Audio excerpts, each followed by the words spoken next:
Hello, it's me, Mayo Hosko, and this is a video where I want to talk about junk Lego mocks. So I like to classify junk Lego mocks as a mock that you build in a quick amount of time using random spare pieces that you have, and they could be purpose driven. For example, a lot of my junk Lego mocks the purpose was to use a specialized piece, and if you pledge to me on Patreon, you would have seen some behind the scenes imagery that go into my videos. So this is a junk Lego mock because it uses a bunch of pieces that I just wanted to get out of my parts inventory, and as a result they look really bad. They look like junk. It's a very junky build, and if I pick this up, wanted to analyze some pieces. So I've got these balloon style hard plastic wheels from some of the Ice Planet 2002 sets that were released back in 1993. Yeah, I always found that confusing. A theme X date 2002 released in 1993. I don't know what Lego was thinking, but there you see these wheels, and there's there's these white ends for Lego trains. I think these white ones specifically were from my 2 copies of the 2011 passenger train set, but then there's also this jail cell door and a 1x4 panel with a police sticker, and these weird snot pieces, studs on the side. It's a very weird looking build, and there's orange 4x6 roof pieces. It's a very junky looking build. And if I come around to the other side of my table, let me see if I can squeeze over some of this mess down here. Oh, whoa. If I come towards this pink bucket, hashtag Pink Bucket Nation. If you're a fan of Brigzar, you know what Pink Bucket Nation is. And if you haven't checked out Brigzar already, I would strongly suggest that you go subscribe to Brigzar. He is in my featured channels list after all, and I have his link in all my video descriptions.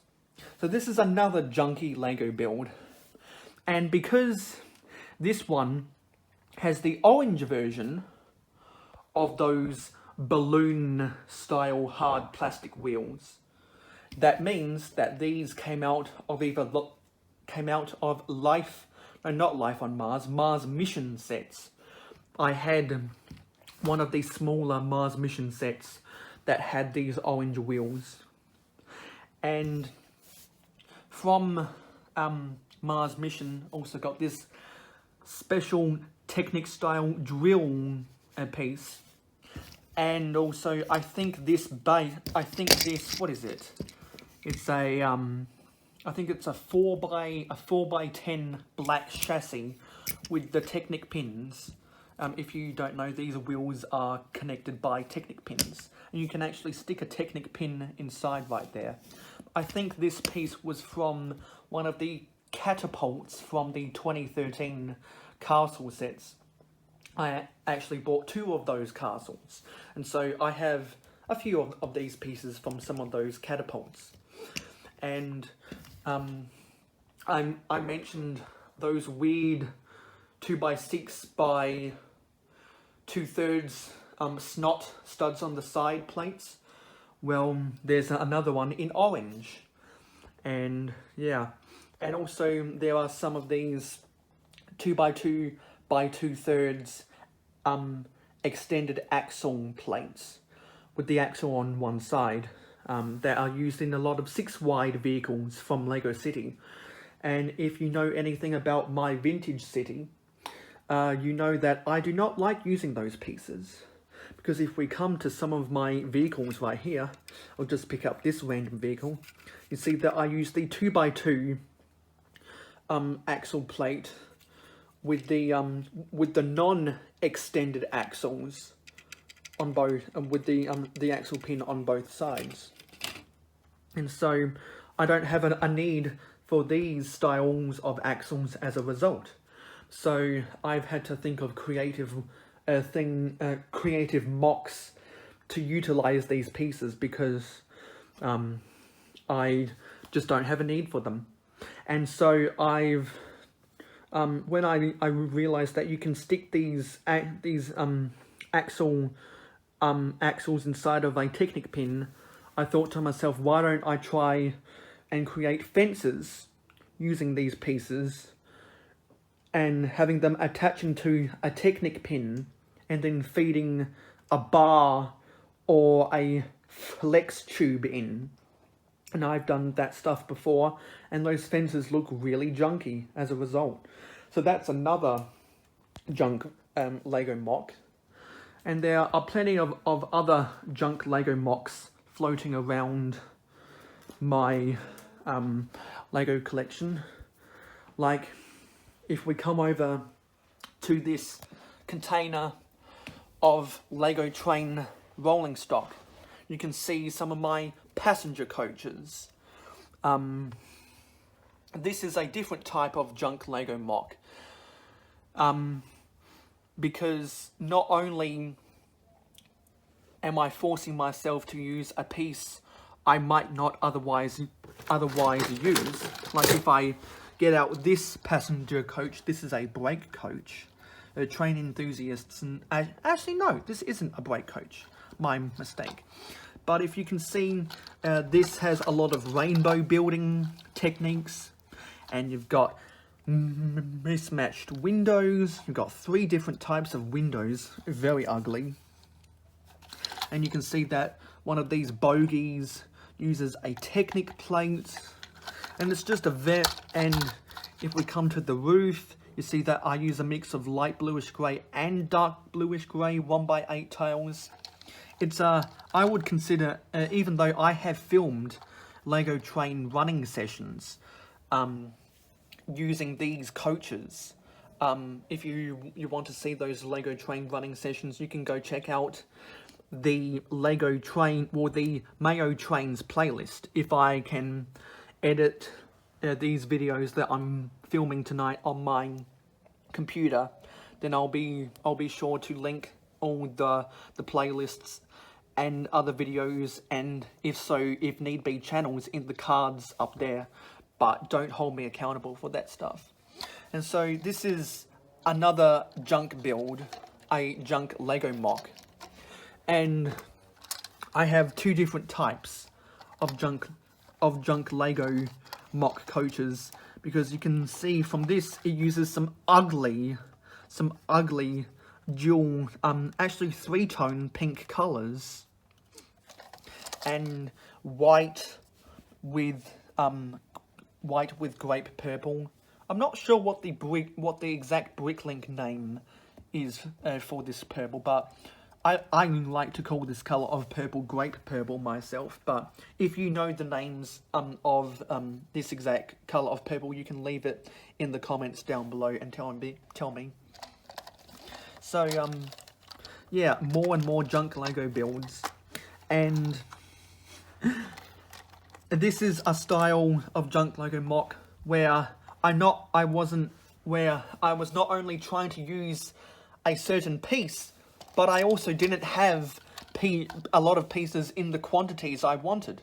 And that was because I made these mocks before I had sorted all of my Lego pieces. And if you've seen several videos in the month of February, March and April of 2021, oh, I apologize for that in the background. You know that I've been buying these storage solutions like crazy so I can sort all of my pieces. And if I were to redo these coaches, I would easily have the right colors and quantities of pieces that I wanted to clean these up. And that is some of the junk Lego mocks that I wanted to highlight. And I highlight these junk Lego mocks because all mock builders, I'm sure, have made bad mocks like this.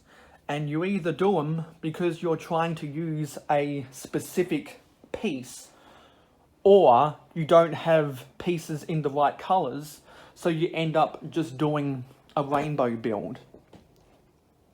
So when I have time, I will tear apart these junk Lego mocks and I will rebuild them.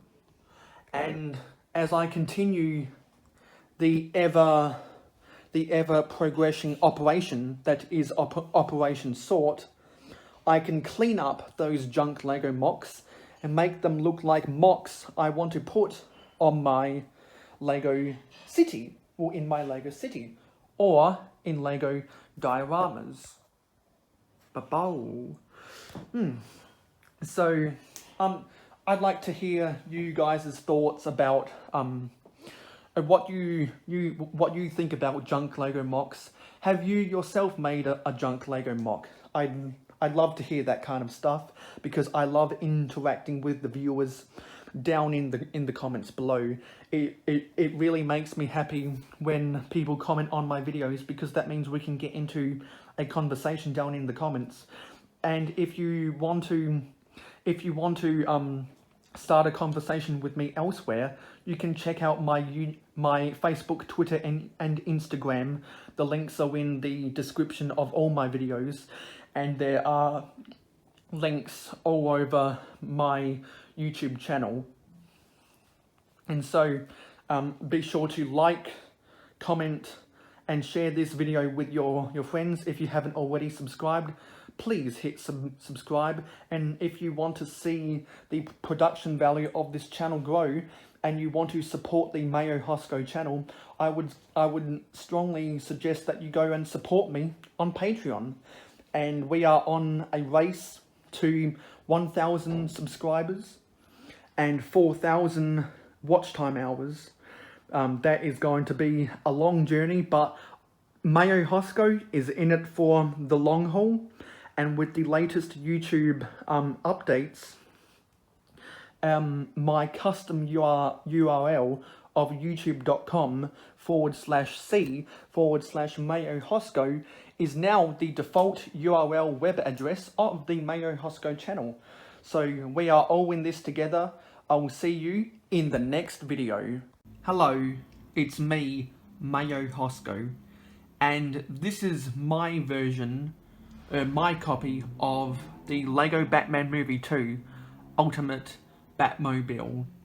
And I've had this for a couple years now, and it has definitely seen better days, because when I was moving, I originally had this set on my windowsill, and some of the stickers have been starting to come up, and when I was renovating my room, the pieces got very dusty. And so now I've been thinking I need to put some adhesive under these stickers, and also you look at things like the trans yellow canopy, and just look at all that dust. This thing has definitely seen better days, and a few pieces have come off, and I just haven't found the time to navigate all of the pieces to put it back together. But still, it's a cool display piece, and I definitely want to display it somewhere on my shelves, because I think this thing needs a proper home. And I just wish that it wasn't so dusty, and the stickers had more stickiness to them. But if you guys want to see more videos about this Ultimate Batmobile, look at that sticker. The corners, pretty much all the corners of this sticker has come up. This sticker probably needs the most amount of adhesive of them all. And look at this one. Look at this sticker. This whole end has come off. This leads me into another topic. Ever since the mid-2000s, I think Lego stickers have been absolutely awful. Like, I remember the 2008 cargo truck. I actually got that set from my uncle. Stickers were fine back then, but 5-7 years later, and now it's been over a decade now, and those stickers, they have just crumbled away, because they were the cargo logo stickers that you would put on the 1x6x5 panels, and those stickers have just crumbled away. Well, stickers like these the corners are just peeling off, and I've seen reviews of Lego sets lately where the stickers aren't even cut centrally. They're cut off to the corners in the production. And I've seen other fans of vintage Lego. If you couldn't tell, I am a vintage Lego collector, and I am a vintage Lego town builder. I strongly recommend you go and watch my vintage Lego town playlist. Like, under there is the Victory Lap Raceway, one of my prides and joys. But I've heard vintage Lego fans constantly complaining that Lego doesn't make stickers like they used to. And when I see my stickers on my Ultimate Batmobile peeling up at the corners, and I see stickers from my 2008 cargo truck just literally crumble away, it just really makes me feel bad about, and sad, and angry about the quality of Lego stickers. And it's not just Lego stickers. For over a decade now, people have been complaining about the different types of colours, like particularly dark red and reddish brown. There's been a lot of discoloration issues. There's been a lot of brittle plastic, and there's been differences in the colours of the plastics. Like, you could have a bunch of dark red bricks, and there'd be 5 or 6 different variations of that dark red colour. And I've talked to some people in YouTube comments, and they've said that it's a common problem in the plastics industry. When you have red dye, it's very difficult to get colour consistency and quality consistency with red plastics. So if any of you guys have anything else to say about sticker quality or quality of Lego plastic, I strongly suggest that you post those little nuggets of information down in the comments below, because I'd love to know more information about Lego pieces and Lego sticker quality out there in the wild. And also comment down below if you want to see me do more video content with this Ultimate Batmobile. And I've got other Lego Batman movie sets that I can show off in other videos as well. Like, no, one of the main reasons I bought the Ultimate Batmobile was because it had the Wicked Witch of the West and the flying monkeys, the 2 flying monkeys, and they're actually some of my favourite Lego minifigs, because those flying monkeys from Wizard of Oz look fantastic in the sand blue, and they're on a separate display right now. And the main reason I bought, I actually bought the Lego Movie 2 CMFs back when they were in stores. I didn't buy them off eBay, I actually bought them in the foil packs. Main reason I bought those is because they had the other Wizard of Oz minifigs. And I'm not a Wizard of Oz fan at all, but I absolutely love those Wizard of Oz minifigs. So also comment down below if you want to see more about my Lego Movie 2 sets as well, because I've I haven't got much videos in the backlog right now because I've been releasing all of them to YouTube, and I didn't have as much time for filming in my autumn break because I was just swept by university homework. And I'm just gazing here, and you can see this build a fill-in. It's a white and a bright pink 1x2 plate just stuck together. Like, I don't even know how that got there. And I look at builds like this that were attached, and I can't attach this because I've misplaced the build for where this curved slope is and where this vertical clip plate is that this would clip into, you know. And the wings down there, I need to go back and look at the instructions to see where they go. And those a gunmetal grey or metallic silver, I can't remember what colour 1x1 studs they were. If you know, I'd love to know in the comments down below. But all of those stud pieces that would have been in the stud shooters, etc., I've misplaced them. And so this Ultimate Batmobile has definitely seen better days. And before anyone asks, I do not have plans to collect any more Batman sets besides Lego Batman movie sets, because I really wanted some of those minifigs, and that phase has come and gone for me. I've moved on to bigger and better things, like trying to get this vintage Lego City built. That's going to be a long process.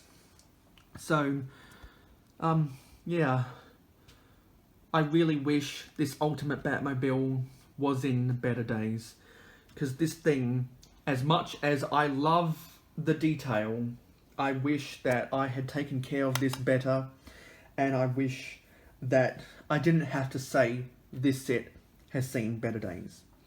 Anyway, feel free to check out my other videos. Feel free to check out my playlists if you want to see a niche of videos. Like, you can check out my playlist for my city updates. That'll be all around my channel. And you can check out my social media. That's my Facebook, my Twitter, and my Instagram. If you have anything to say about this video or any of my other videos, feel free to leave them in the comments down below, because I always love to hear what you guys have to say, because I value what you have to say, and I like building that content creator and viewer relationships in the comments and on my social media. And if you want to see the production value of this channel grow, feel free to support me on Patreon. And when the iPhone 13 comes out in October, I will be buying the iPhone 13. So hopefully that means the quality of this channel will increase exponentially. I'll see you in the next video. Hello, it's me, Mayo Hosko, and I love vintage Lego. If you want to see more vintage Lego, I would consider subscribing to this channel. Now, the reason why my head is to the side of this instructions right now is because this instruction is for set 6395. It is the Victory Lap Raceway. And as you've seen before, the Victory Lap Raceway is one of the flagship sets of my Lego City. And you might have also caught before, but I also have set 6539 Victory Cup races. That was the back of the instructions, and these are the front.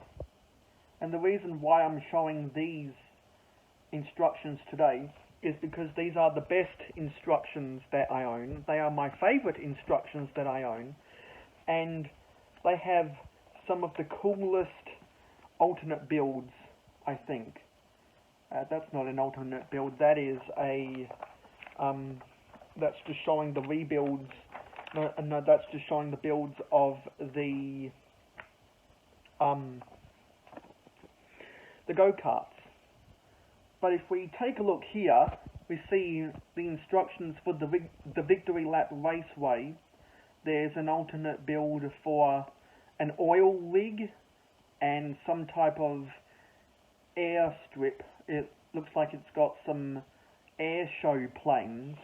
Another set I really want is the 1993 Aerial Acrobats.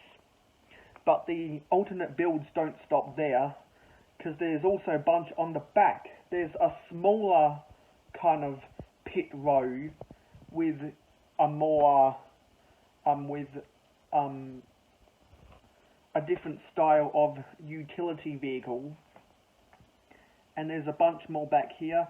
I think the utility vehicle in the bottom left is the same as this utility vehicle in the alternate build for a grid row, but there's also kind of a platform, I don't know, and I don't know specifically. I think that's an alternate build on one of the Formula 3 cars, which, as you can see, the style of racing cars in the Victory Lap Raceway resembled kind of a Formula 3 design. And the alternate build, there's another alternate build that kind of has a proper tow cable set up for towing away a wrecked car. Whenever I look at these instructions, I always get so inspired to build vintage Lego. And I mean, just looking at the first page, or the first 2 pages of the Victory Lap Raceway instruction, I look at the builds for the utility vehicle of the official set, and then the builds of the 4 Formula 3 cars, and I get so inspired. And just looking at all these pictures, I just get so inspired.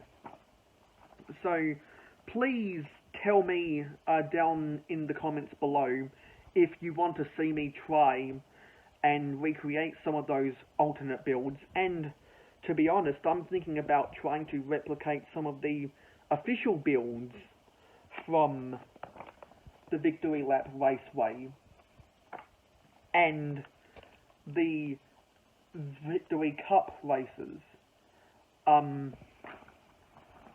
If I turn the camera behind me, somewhere over there, I've already began, you've seen this in some previous videos, in that container over there, I've already made some duplicate builds of the tractor trailer that was used to transport the shipping containers that had the go-karts in it.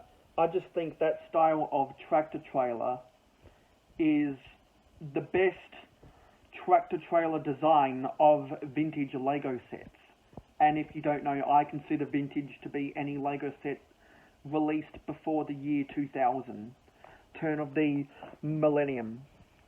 So let me know down in the comments below if you want to see more, if you want to see me build stuff like that, because whenever I see these instructions, I just get really inspired, because I am a fan of old Lego, hashtag AFOOL.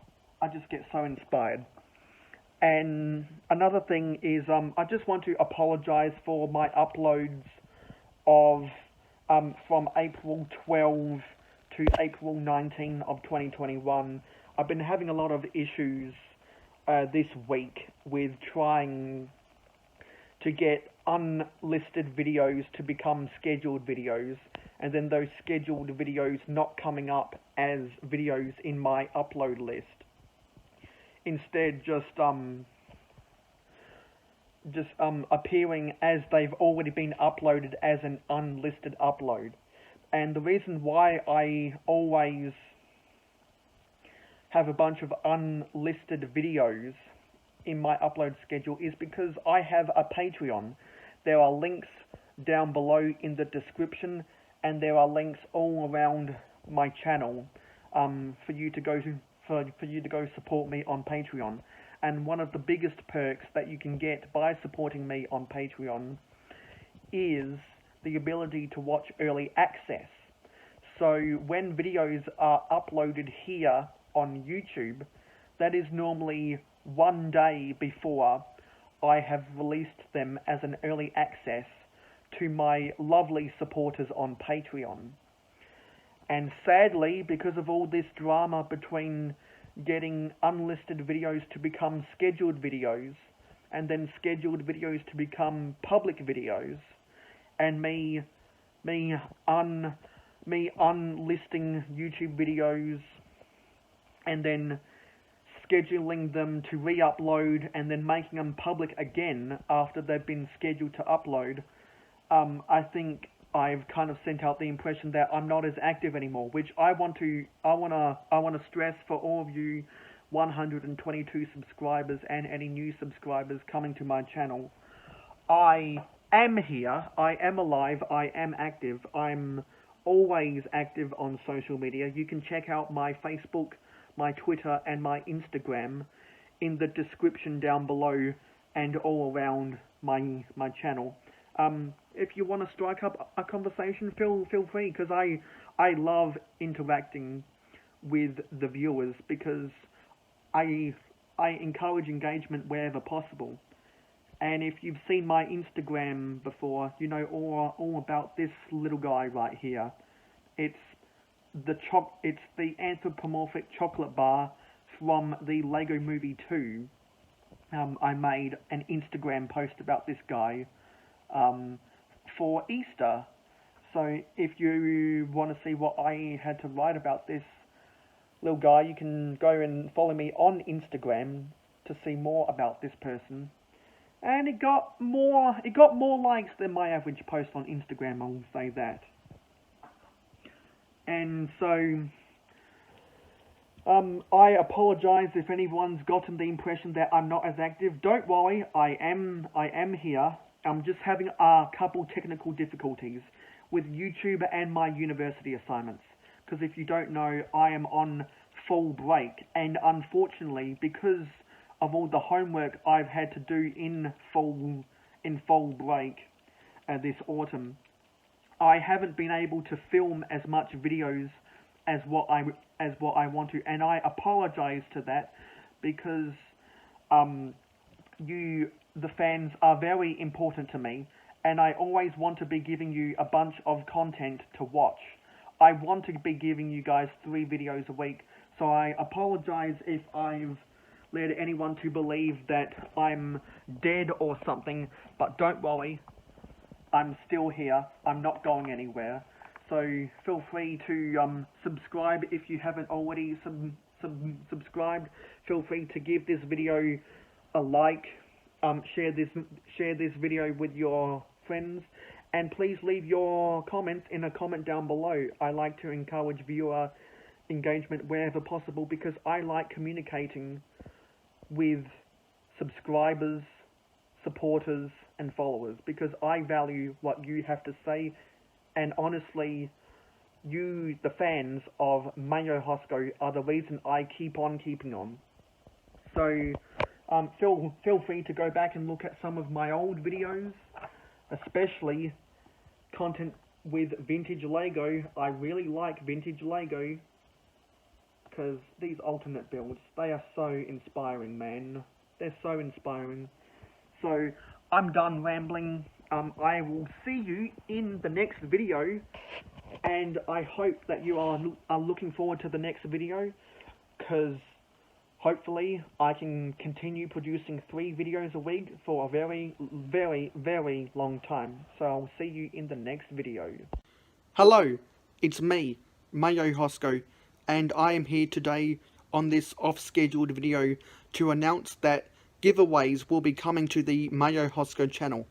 If you want to enter one of these giveaways, consider supporting me on Patreon, because not only will you be entered into a monthly giveaway every month, but you can also help me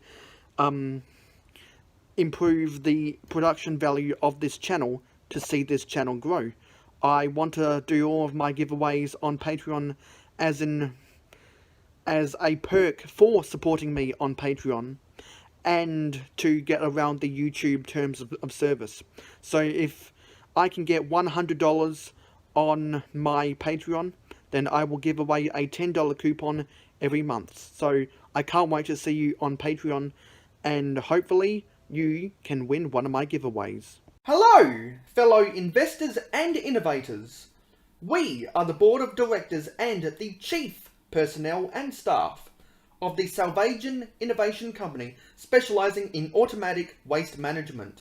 At the Salvation Innovation Company, we have a product designer, a website consultant, a marketing coordinator, and a graphic designer. All four of these job positions are pivotal in enabling that our innovative idea is brought to life at the hands of the consumers. The product designer oversees the creation process.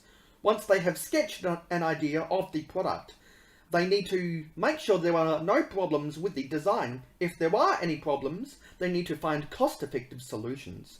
Once they are happy with the base design, they will make a 3D version of it in CAD, and to start the manufacturer.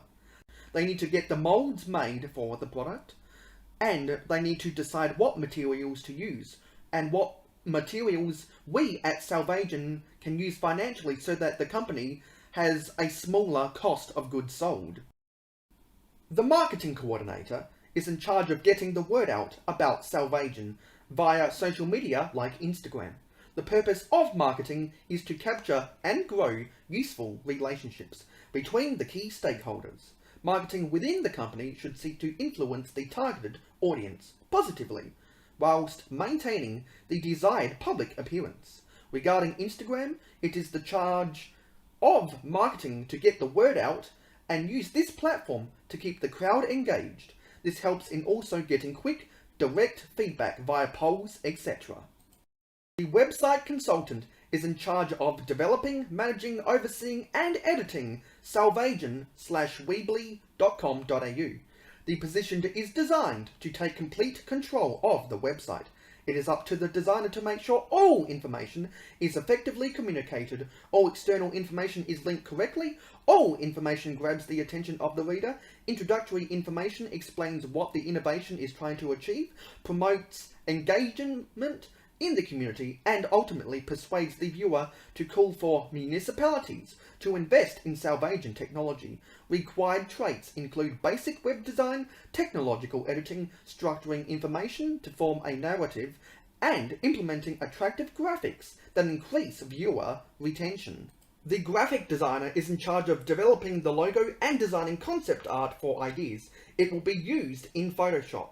The position is included to express our creativeness and to interest people we are marketing towards. It is up to the designer to develop proper designs in accordance with their teammates' wishes, while also being given creative freedom. The required traits include a minimum and a basic understanding and some experience in design. Being able to work with and build upon teammates' ideas is also important to creating effective graphics for the team. We are proud workers dedicated to our craft, and we want to make sure that we can demonstrate we are the right people to take charge of tackling this worldwide problem. Hello, it's me, Mayo Hosko, and I am applying to be the website consultant for the Salvation Innovation Company. I run the Mayo Hosko YouTube channel, so I am very good with technological editing and structuring information to form a narrative. Designing the splash face of my YouTube channel, as well as the splash faces for my various social media, can go hand in hand with designing a website. As you can see in some of my YouTube thumbnails, I have specially edited graphics that best suit the videos that I produce.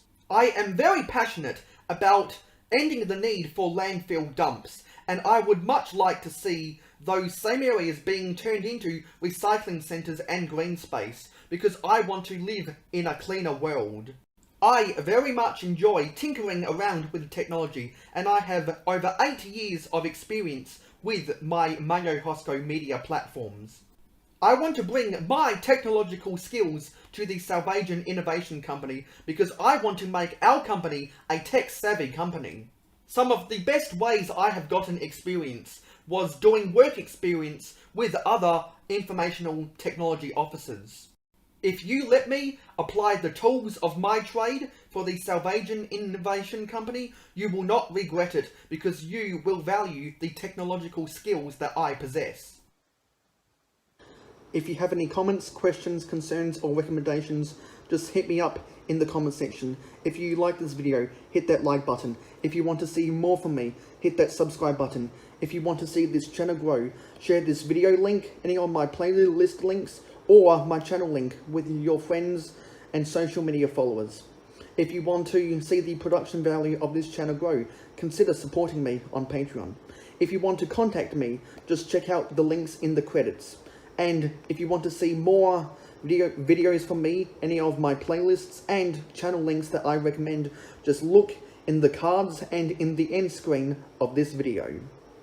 So this is the first episode of Lego My Beddo, and as I said in the previous video, I want to take a look at the Lego Building Bigger Thinking set 10401 that was released back in, this focuses,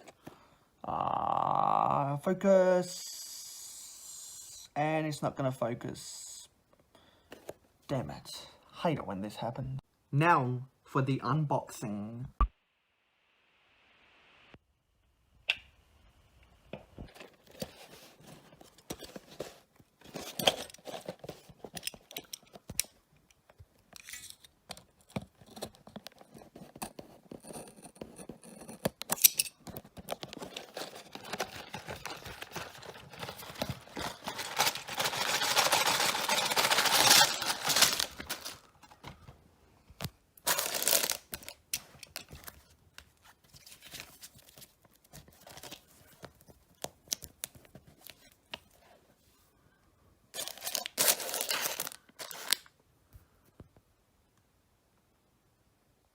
So let's just take a quick look through the instructions, because I'm not going to build any of these builds that they suggest in the instructions, because ultimately I'm going to be using these parts for mocks, so I'm going to be parting these sets out. But you can see some information about the building bigger thinking sets. More information. There's some pictures of fans, which I think is really, really cool. And actually, is that a vintage Lego city? I've never seen that image before, but that's really cool. And is that the launch and load seaport? I'll have to do another video about the launch and load seaport because that is one of my favourite Lego town sets ever. But you can see that you can build a rainbow, you can build a unicorn, you can build a toy grade, if I can speak, a monoplane. I think that's supposed to be an RC car with a spoiler on the back, and that gets into the instructions of how to build these things. Back in the day when these sets were still on the shelves, I bought so many of these that I ended up doing brick races with my family because I had so many of these, and I wanted to get these things built from the instructions. And you can see that not only do they have instructions for the actual builds, like this is the end of that plane, but they also have pictures of other things. They don't give you instructions to build them, but you can use pieces from these builds that they do give you instructions to make anything you want. And this is this kind of stuff. And is there anything else? No, that's the instructions for the unicorn. But that kind of stuff is what Lego likes to embody with the classic theme. Is that you've got 2 more images using parts or using pieces from the builds they give you instructions for. Take things apart and build your own things. The creativity of Lego building is what Lego really likes to stress with the classic theme and the building bigger thinking theme when it was on shelves, is that you don't have to follow the instructions. You can use the parts and you can build anything you want. And for anyone that wants to get the parts list and the parts and the piece numbers without going to Bricklink, here's your chance right now. So I'm not going to be opening these bags because I'm going to be opening them when I'm doing another sorting session, so that I can just empty those out into my red tub over there that has a bunch of loose Lego pieces that I still need to sort into my parts collection. But in order to do another mass sorting session, I need to get 4 more of those epic storage drawers. So that'll come eventually on a future video. I'll end up doing another haul of those storage drawers, and when I get the money to order them, when I get them in the mail, these will be going into those drawers. Well, not those drawers, but storage drawers like those. And so you can see the pieces in the bag, and one of the noticeable parts is that to build the unicorn, you for the tail they give you one of they give you Unikitty's tail in a tan colour, and they also give you 2 of the feathered wings in white, and I think these 2 pieces are really, really cool. This Unikitty's tail in tan, because that's good for some interesting architectural designs. And also this these angel wing type pieces are good for making buildable angels is one of them, and I know that other people have used these as insignia for architectural designs. And if I were to ever use these pieces in something, I'd probably use these for an architectural design as well. And a lot of small pieces. And anyone that knows anything, if I can try and get the print to show, anyone that knows anything about collecting Lego classic sets, or people that collected these building bigger thinking sets, you always end up with a ton of these 1x1 eye pieces. So that concludes this first episode of Lego My Beddo.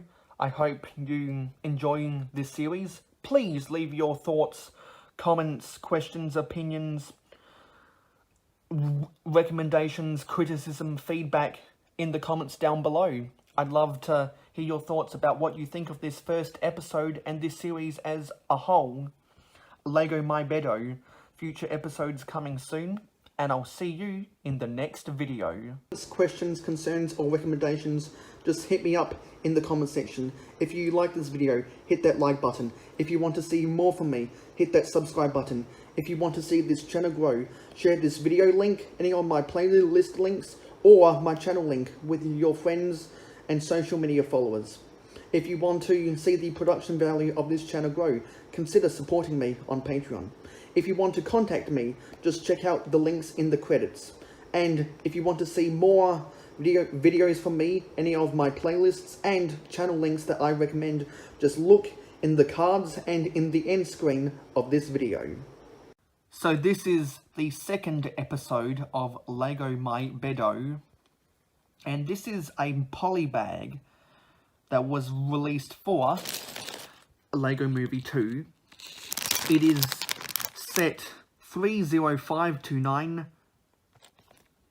It's hard to see because of this light. A mini master building Emmett, and you can build any of these three models. I bought this back when it was in stores, back when the Lego Movie 2 came out, and I bought this poly bag because I wanted. Well, actually, I didn't buy this.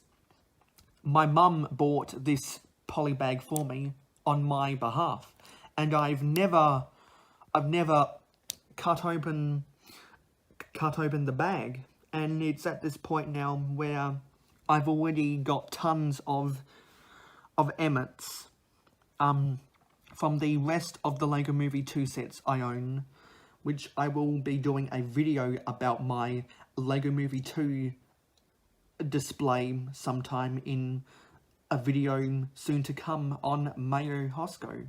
So all three of these builds are construction type builds because Emmett is a construction worker after all, and it says 3-in-1. And this poly bag, the builds in this is very easy to build, so that's why it says 6+. And yeah, copyright information on the back. It's a small little gap in the labeling of the poly bag. There's not many interesting pieces in this, so I don't think it's worth me parting this set out, because there's not a lot of the interesting pieces like there was with set 10401, which was in the previous episode of Lego My Beddo. You can check out that episode in the cards in the top right corner right now. Anyway, I digress. I bought my mum bought me this set, and I thought it was cool at the time, but Lego Movie 2 is a couple years old now, and I haven't done anything with this set, so unfortunately it's not going to be opened. I'm not going to be doing an unboxing or unbagging, so to speak, with a poly bag in this episode 2 of Lego My Beddo. So I am going to be putting this on, I am going to be selling this, and now I just have to look at the Bricklink, price guide for this set, this poly bag. Bricklink is an excellent website. I've purchased a ton of Lego pieces, particularly from Bricklink, but you can get sets as well. And an example of some parts I've bought from Bricklink, as you've seen in previous hauls, are those parts over there which I got from DD Bricks. I'll put Bricklink in the description of the video down below, and I'll put a link to DD Bricks' Bricklink store also in the description down below. So I want to get your thoughts about this poly bag. Did you get this poly bag when it came out? Were you interested in buying any of the Lego Movie 2 sets, but you could never get a good price? Did you not bother collecting these Lego Movie 2 sets? Do you own this polybag? What do you think about this polybag? I like to know these things because I like to encourage viewer engagements, because your thoughts, your opinions matter to me, because they help shape the content in the Mayo Hosko YouTube channel. So this has been episode 2 of Lego My Beddo, and now that this is my second video, there should be a playlist in the top right for the cards of the Lego My Beddo videos. You can check out that playlist to see the first 2 episodes of Lego My Beddo. So this has been Mayo Hosko, and as always, see you. Hello, it's me, Mayo Hosko, and we are back on my bed, so that means it's time for another episode of Lego My Beddo. This is Lego My Beddo Part 3, or Video 3. Now, you're looking at these builds right here, and trust me, all of these have something in common, but you're looking at these builds right here. This is the 1982 freighter. Really cool, because it has the boat ballast pieces on the bottom, with the little connectors that you could use to hook, to connect to plastic toy boat motors that you could use. You could actually power boats, toy boats, in bathtubs or pools or whatever. And then these are sidewalk scenes, for the lack of better terms, from the Townhouse Pet Shop Cafe creator set. I want to say that was released in December of 2018, January of 2019. I'm not sure about those dates exactly, but if you know, feel free to let me down in the comments below. And then this is a mock that used the boat chassis from, if we can see that sticker, we can get focus. You can make out that this was from set 4642. And I think that came out in 2012. If I'm wrong about that, please let me know down in the comments below. So you're looking at all of these builds right now, and you're thinking to yourself, what do all of these builds have in common? Well, the answer is these are all broken.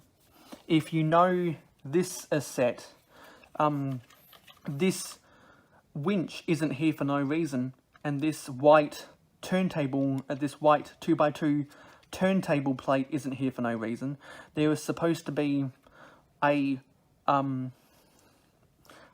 sail mast, a bar piece with the 2x2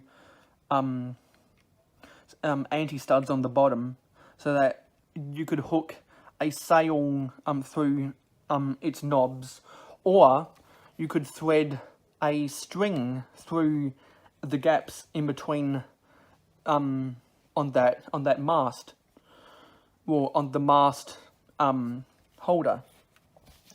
So I am missing that piece, but it is somewhere in my collection. I think it's in that red tub, but I am missing that piece right now.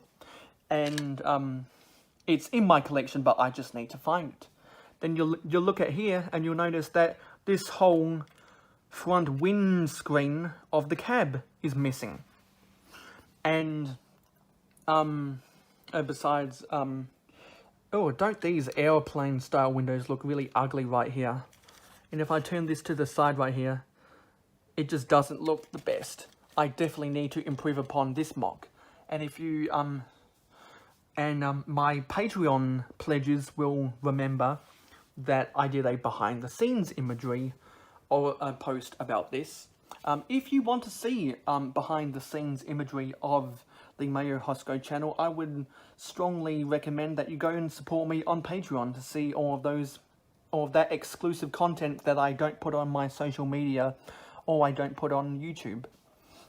And then these are highly disassembled, because when I was moving back into my room after my room got renovated, note the white paint, a lot of my builds got disassembled because when I was transporting them, you know, the pieces all clank together and then gradually the pieces come apart, and it's to the point where I don't know where these structures, the townhouse, the pet shop and the cafe is from the townhouse, pet shop and cafe set. I have no idea where they are. I don't know if they're over there. I don't know if they're down here. I don't know if they're up there. But they're somewhere in my collection. I just need to find them. And so I want to know, for people that are watching these videos, is there any Lego set or Lego mock that you cherished or had on display that you either dropped it accidentally, or you were moving house or moving room, doing some renovations, and you liked what you had built, and then through transport or dropping it, it all comes crashing down and the pieces go everywhere? I'd like to know if other people share that sentiment, and if other people have similar stories. We can get into conversations with that down in the comments below, or if you want to reach out to me more extensively, feel free to contact me on any of my social media, my Facebook, my Twitter and my Instagram. Yeah, so I wish that these builds are all in different stages of destruction. This is missing just one piece. This is missing, if you take into account that this is all just one boat hull, this is missing about a third of its pieces. This is a build where I don't know where probably 90% of the pieces are that went from this townhouse pet shop and cafe. I don't know where it is, somewhere in my collection, but as you know, I've got a big wide Lego collection in my room and I've got no idea where it is. But sometimes you get to a point where one of your builds is in a state of just total destruction. I like to think about this set, and to a lesser extent this mock, and you just come to the conclusion that it's not worth trying to put the set back together, so then you resort to using your own pieces to modify the set or modify the mock to make it to something maybe bigger but better. And it might not be what the original set intended. You might have a spur of motivation from imagination and completely transform a build into something that it's not intended for. I mean, I go back and look at the 2013 DK Lego idea book. There's a lot of interesting mock ideas that basically tell you to just take a bunch of random pieces and try to make anything out of it. You can use Lego City pieces to make a space mock. You could use Lego space pieces to make a city mock. The possibilities are endless with Lego, as we all know. And so I know that I can put this back together. I know that I can put this back together. I had intended on using this building in my Lego City because I think that the structures are small enough that they could fit inside one of the various blocks in my Lego City. And for a modern theme, Creator is one of those themes that the structure builds I would actually feel comfortable putting in my vintage Lego City. Obviously, the modulars are highly, highly detailed, and they are way bigger in a mass of bricks per 32 by 32 base plate area. I mean, when you compare the detail of the modulars with the Victory Lap Raceway, one of my most treasured sets from 1988, you see that detail-wise there's no contest. But I love vintage Lego because of how simple this is. And so, yeah, I really don't like it when something you build out of Lego, the pieces get disassembled. But as a mock builder that has lots of imagination, like you can look at anything in my room and you can see that I've had to use a lot of imagination in all of my mock builds.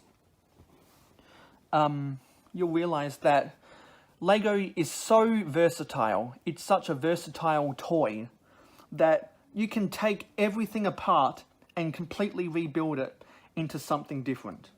So I know that a lot of novice and amateur Lego builders treat a destroyed set or destroyed mock as, oh well, it's destroyed, I don't have the skills, or I don't have the time, or I don't have the patience to put it back together.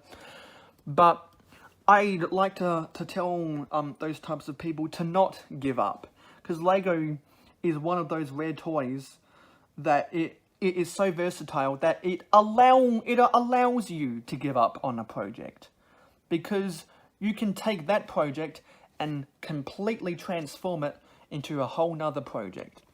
Like, I know for sure that if I can't find the builds, the townhouse, the pet shop, and the cafe, I'm just going to try and rebuild those same builds using other random pieces that might have a similar funky color scheme like the Victory Lap Raceway.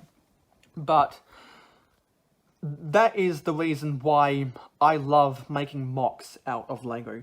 I know this Lego My Beto video has been a bit all over the place, and hasn't been something like a set review or anything for what I call reviews. So I hope there have been some different messages that you can take away from this video. Feel free to like, comment, and share this video with your friends. If you haven't subscribed already, please subscribe. And if you want to see the production value of this channel grow, feel free to support me on Patreon, especially if you want to see that behind the scenes exclusive content, exclusive to Patreon. And yeah, so this has been Mayo Hosko, and I will see you in the next video. Hello, it's me, Mayo Hosko, and welcome to another episode of Lego My Beto. Now, this is another set review, so to speak. This is the Make Your Own Moving, and it is 100% Klotz certified. This is obviously a Lego stop motion book. It says props and scenery, 6 fold out backgrounds. Ages 8 and up, 36 Lego elements, mix and match faces, minifigure actors, props and scenery. And it is the minifigure actors that I like most about this set. But what I like most about the minifig actors is the accessories. As you can see inside there is a lime green skateboard. There's a classic pizza. There's a banana and some diving fins and a couple other accessories. And what's also cool is there's some hair pieces that you don't see in every set, and a couple of those baseball caps. If I can get it in the right light, that has the mini peg hold that you can stick a pair of earmuffs or sunglasses or any of the friends mini peg accessories. This set retails in Australia for $30, which I think is completely overpriced. I wouldn't pay more than $15 for this, but I could see a more fair retailer selling this for $20 if prices were right in this country. They are getting better, but they're still not as good as other regions in the world. USA. And so, what's bizarre is that Amazon also has this for $30. which is I think is just completely overpriced. But let's forget about the price for a second and let's look at the back. It says stop motion animation is awesome, easier than ever. Official minifigures and props included. Make 10 step-by-step mini movies with Lego bricks and minifigures.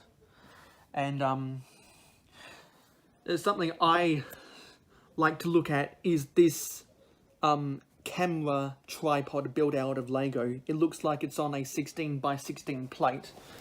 And if I come up to my table, where'd it go?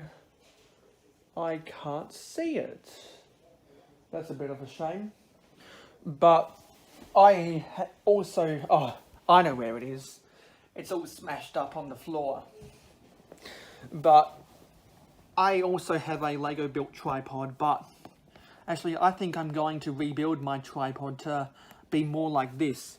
Looks like it's got some 4 2x6 slope pieces and 8 2x6 bricks.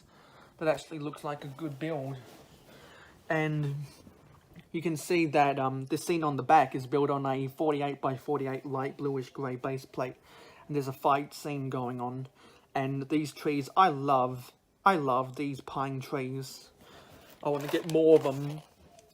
I bought a bunch of the mini pine trees from one of the Lego Fire Chief car poly bags from 2017.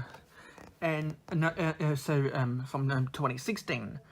And if I look here, this is dated 2017. Let's go a little bit inside here. So it's got your table of contents. I really like this scene. This is one of my favorite Lego City minifigs. It's the pizza delivery driver from, or was it the 2015 City Square? If I'm not corrected, but if I am wrong, please feel free to correct me down below in the comments. And these are the pieces that you get. See, I love getting food pieces. And the lime green skateboard is becoming more and more common. I remember when this color of skateboard used to be really rare. And the more detailed version of the policeman's cap. And it's basically this book is basically instructions of how to do stop-start animation or stop motion. And tripod DIY is fine. And the reason they say that is because they encourage you to build your own Lego tripod. So I'm not going to go into all the details about this book, but it says, making your first movie with Lego animation, you can recreate scenes from your favourite movies, go on crazy adventures, journey to strange worlds, defeat villains and travel through space and time. And I really like the scenes in this book. I don't know, just something about the lighting appeals to me. I really like that brick-built crane for some reason. And so it says the basic idea of stop motion is very simple, and it goes through all the steps of how to do your own stop motion. And it gives some suggestions of some software. Personally, I use Windows Movie Maker for my YouTube videos, but I'm planning on saving up to get not just an iPhone 13 when it releases in October or November of 2021, but I also want to save up for an Apple computer so that I can use iMovie software. I would never suggest getting a paid app. If you're doing stop motions or YouTube videos like me and testing your animation app, more different builds of, actually that's the same build of the Lego tripod as on the back. And tips and tricks, bricks in the wild, some tutorials of how to use a movement with your bricks. This kind of looks like 8-bit animation, if you ask me. And they've got a bunch of brick-built animals sprinkled all throughout this book. They spell movie with Lego bricks. They actually give you instructions of how to build that tripod. I might have to follow those. Oh no, those are 2x4 pieces, not 2x6. For some reason, right there, they look like 2x6, which is a little bit weird. Where was I? Where was I? Yeah, I was here. So they show you how to do a walking cycle. And they give you lots of tips and tricks about troubleshooting, minifigure versus banana. The banana slip and fall. And different inspiration of different scenes you can make. And some written structural material of how to plan out some of your own stop motion movies. And I think that's a build from a set, and I think those are builds from sets. And that's a set also, and the modulars at the back. I like that.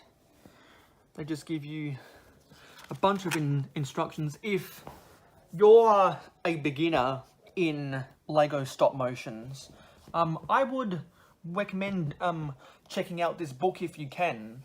I wouldn't pay the $30 for it, but if you can get it at half price, I might recommend picking it up because of all the minifigs that you get. And they set up a scene of the behind the camera of like a movie scene. I always like mock ideas like that. And they just give you a lot of structural written material to plan out, and they give you some ideas of this does this, which is this, and so on and so forth. And they just give you a bunch of writing material to spark your imagination. And if you're a mock builder like me, you know that Lego is one of the best toys for imagination. I apologize for that. How to do a storyboard example. Build your skills. Sorry, someone's trying to call me on Messenger right now. And they give you inspiration. Oh, I apologize for any background noise in this video. Yeah, high quality stuff on Mayo Hosko. But they give you some lighting tips and tricks. Set design, making your own sets. But at the back, where was it? At the back, they give you some cutouts that you can use for your scenes as background scenes. And obviously I'm not going to use these, but they could be good for a beginner in stop motion. They just have a bunch of these. They have a bunch of different copies. Always love seeing modulars in material. Then there's like an Arctic or Antarctic region. There's a an overshot of the Earth.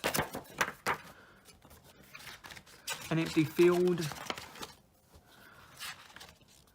Underwater with a city in the background, a volcano. I think this is inspired by the Lego city volcano exploration sets.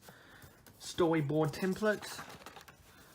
And the clapper. And your credits. The Klutz team. The Lego team. Yeah, and so I'm not going to take these things out because I don't want to open this. I want to keep this stuff in the packaging until I actually want to use these pieces. But this is, I actually have 2 of these things now. My first copy, I did whip this stuff out to get the pieces. but I'm going to keep this one sealed for as long as I can. So easy, a klutz can do it. Contains 78-page book of ideas and inspiration, 36 Lego elements, fold-out paper backgrounds, punch-out animation frames. 2017, The Lego Group. Produced by Klutz under the license from the Lego Group. Choking hazard for children aged 0 to 3. And so that is another Lego item in another episode of Lego My Beddo.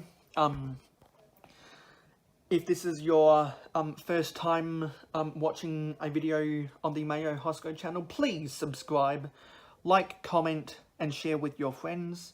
And if you want to see the production value of this channel grow, consider supporting me on Patreon. And if you support me on Patreon, you get a whole bunch of exclusive content that I would not otherwise put on the Mayo Hosko YouTube channel, or any of my social media, that is my Facebook, my Twitter, and my Instagram. If you want to get into a conversation with me, you can drop a comment down in the comments down below, or you can hit me up on any of my social media. Anyway, thank you for watching another episode of Lego My Beddo. Please look forward to more videos coming out in the coming months, and for the rest of eternity, as long as this channel exists with faithful viewers like me. So thank you for watching this video, and I'll see you in the next video.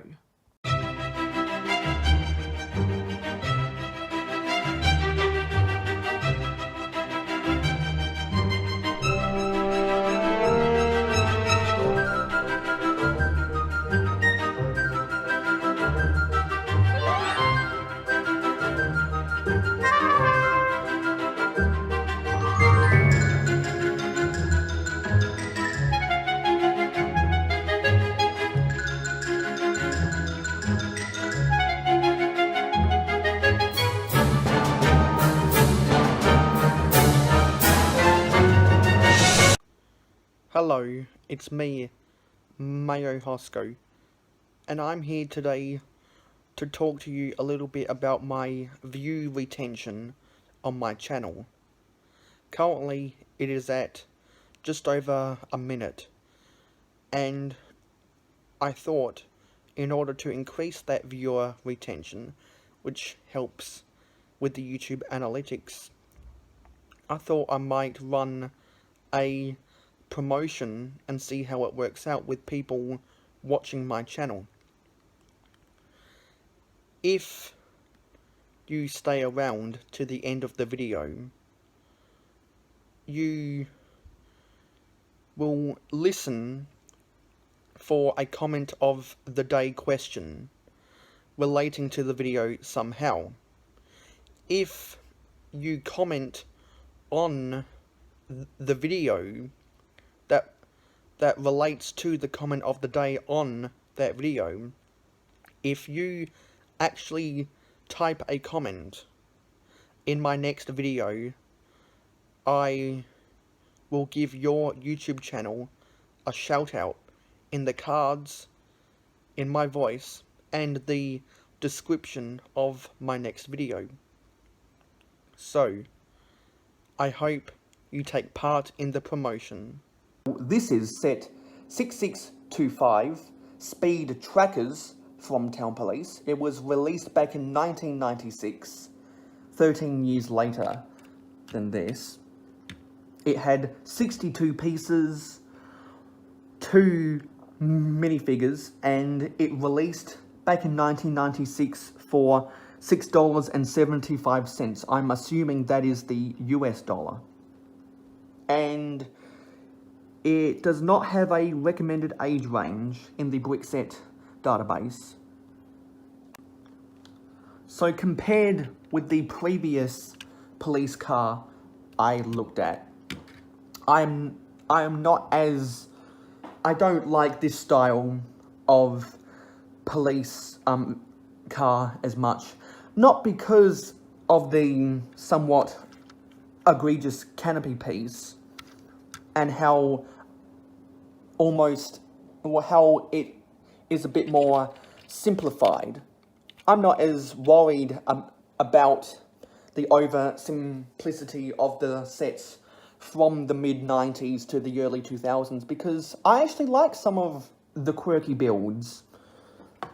Like this police this TV helicopter, which I'll be showing in this review also. This is a very basic build. It's got the one-piece canopy, which is standard because all helicopter canopies are one piece, and it's got the one-piece chassis, and it had the specialized helicopter skids. But you may look at a set like this and say, "Oh God, this is so ugly. This should have never been made. I'm never going to touch this set." I'm not that person. I don't mind some of the quirkiness. I didn't mind the city centre and the town juniors sets from the mid to late 90s, going into the early 2000s, when LEGO nearly went bankrupt, in a time where Bionicle fans say that, oh, Bionicle saved LEGO, when there's a thing called Star Wars, which came out in 1999. Anyway, I'm not going to get into that, because that's a whole nother video discussion. So, at least they included the 2x4 by 2 windscreen piece, which I really like. This is in the trans light blue, and you can see a progression in the police logo 13 years later. And this was a sticker. The doors do not open, and that was also a sticker on the specialized it's one of those 4x3 slopes in white, but it had the wheel wells, so that the wheels could fit in.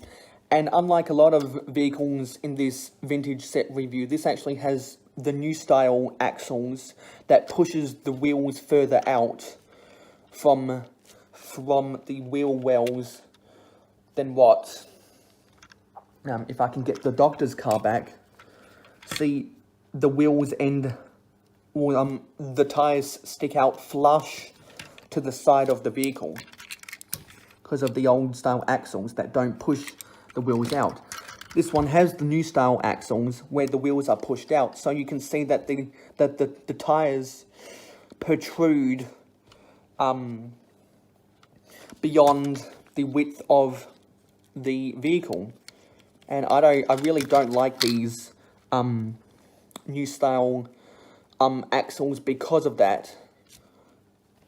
And yeah, I prefer not to build in this style, but this actually has an accessory on the back with the megaphone, or the speed radar gun, or in Star Wars terms, a blaster piece.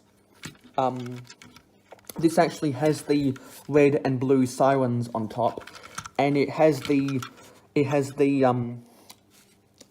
I can't tell on this camera if it's a classic light grey or a light bluish grey, because the lighting isn't the best. But that adds some detail. And I think the minifig is a lot better. And it also includes this basic traffic cone piece. Headlights and tail lights weren't actually attached by any any snot pieces. They were just wedged in between the 4x12 chassis in white and the meat of the vehicle. I like this police officer a lot better because it's got more printing. Instead of a cap, he's got the classic brown male hairpiece, and I like this badge a lot better than the 80s. The zipper patterns I don't like as much because they're more thicker in design, but you can see that the actual pull zip that feeds into the zipper is a lot more detailed, but the collar isn't as detailed because it's just a basic a basic semicircle. And he's got the shades on, which a lot of 90s minifigures has the shades. But this came with the police motorbike. And the motorbike cop has the same, oops, it just fell over, has the same exact torso, the same exact face, because these are your upscale cops. They're cool driving along the highways at high speeds, got the same shades, and he's got the new style of the helmet piece. And this isn't a fully functioning motorbike because the wheel won't go on properly. I think it has to do with some sort of crack. In the wheel holder. I'm always investigating this to see what is wrong, but for some reason this wheel just will not hold place. It's very flimsy, so something must have cracked. But it's got the one headlight up front, that's a round piece. It's got the square red, trans red tile at the back. And it's got that same 90s style police logo with the red line underneath. And it's got the red antenna piece and the one trans blue siren at the back. I think I might just end up gluing this into place. And because this isn't a smooth surface, it's very easy to knock over. And for, I think, you know, I like, where was it? Yes, I am going to make mass loads of these. I want to make 5 to 6 of these, but I wouldn't hesitate making a second one of these because I like to think of these as more of the highway patrol or the state troopers or the state rangers, depending on the region that you're in. And I think these look better for around town in a metropolitan area. So that's why I'm going to make multiples more of these. But even though this is an inferior design in my opinion, even though it's got slightly better detail, but the proportions aren't as good in my opinion. I like this canopy. I'm not going to hate on vehicles that have this canopy, even though I like the classic style of canopy better. I wouldn't mind making another one of these. And so I guess I should just knock out the rest of the police vehicles in the next couple segments. But you will have to wait till part 3, because like part 1, this video is getting ridiculously long. So you can check out the playlist for the vintage Lego set review saga in the cards right there, and in the links in the description. Tell me what you guys think about the vintage vehicles in this compared to the last. I always like to hear your thoughts and opinions. Tell me what your favourite vehicle I've reviewed so far is. Anyway, you'll see the rest of these vehicles in a part 3 and might lead into a part 4 as well. With the police vehicles, this is set 1246 helicopter, not even police helicopter, just named helicopter. Also from Town Police. This was released in 1999. It had 26 pieces, 1 minifigure, and it retailed for $1.70 US. And this one doesn't have a recommended age range. So according to the Brickset database, this was actually a Shell promotional set. And as you expect with the Shell promotional sets, these are very, very, very simplified builds. I mean, this one doesn't even have a canopy piece, it's that small. But because it's that small, it's more compact and will fit on smaller sizes of helicopter pads. And unlike a helicopter of this size, the TV helicopter, this is more likely to land on a rooftop helicopter pad, in my opinion. What's weird is that it has the jet engine piece sticking side to side instead of back and front. Just a weird build style, I think. It's got the plate-built helicopter skids, and it's got this 4x3 white wedge plate with the 2x2 cutout in the middle, where this sloped bar brick is in to cover up the red control sticks. And the minifigure is the same minifigure from the previous set we looked at. The same exact one. But the difference is, this visor actually has the police lettering on top, which I think was pretty cool. Other than that, this is a basic set, and honestly, there's not much to talk about, so I am going to move on to the next vehicle to finish off the vintage police sets from these vintage set review videos. This is set 6681, Police Van, also known as Police Van. Interesting little tidbit. This was a part of, obviously, the Town Police sub-thing. This was released in 1981.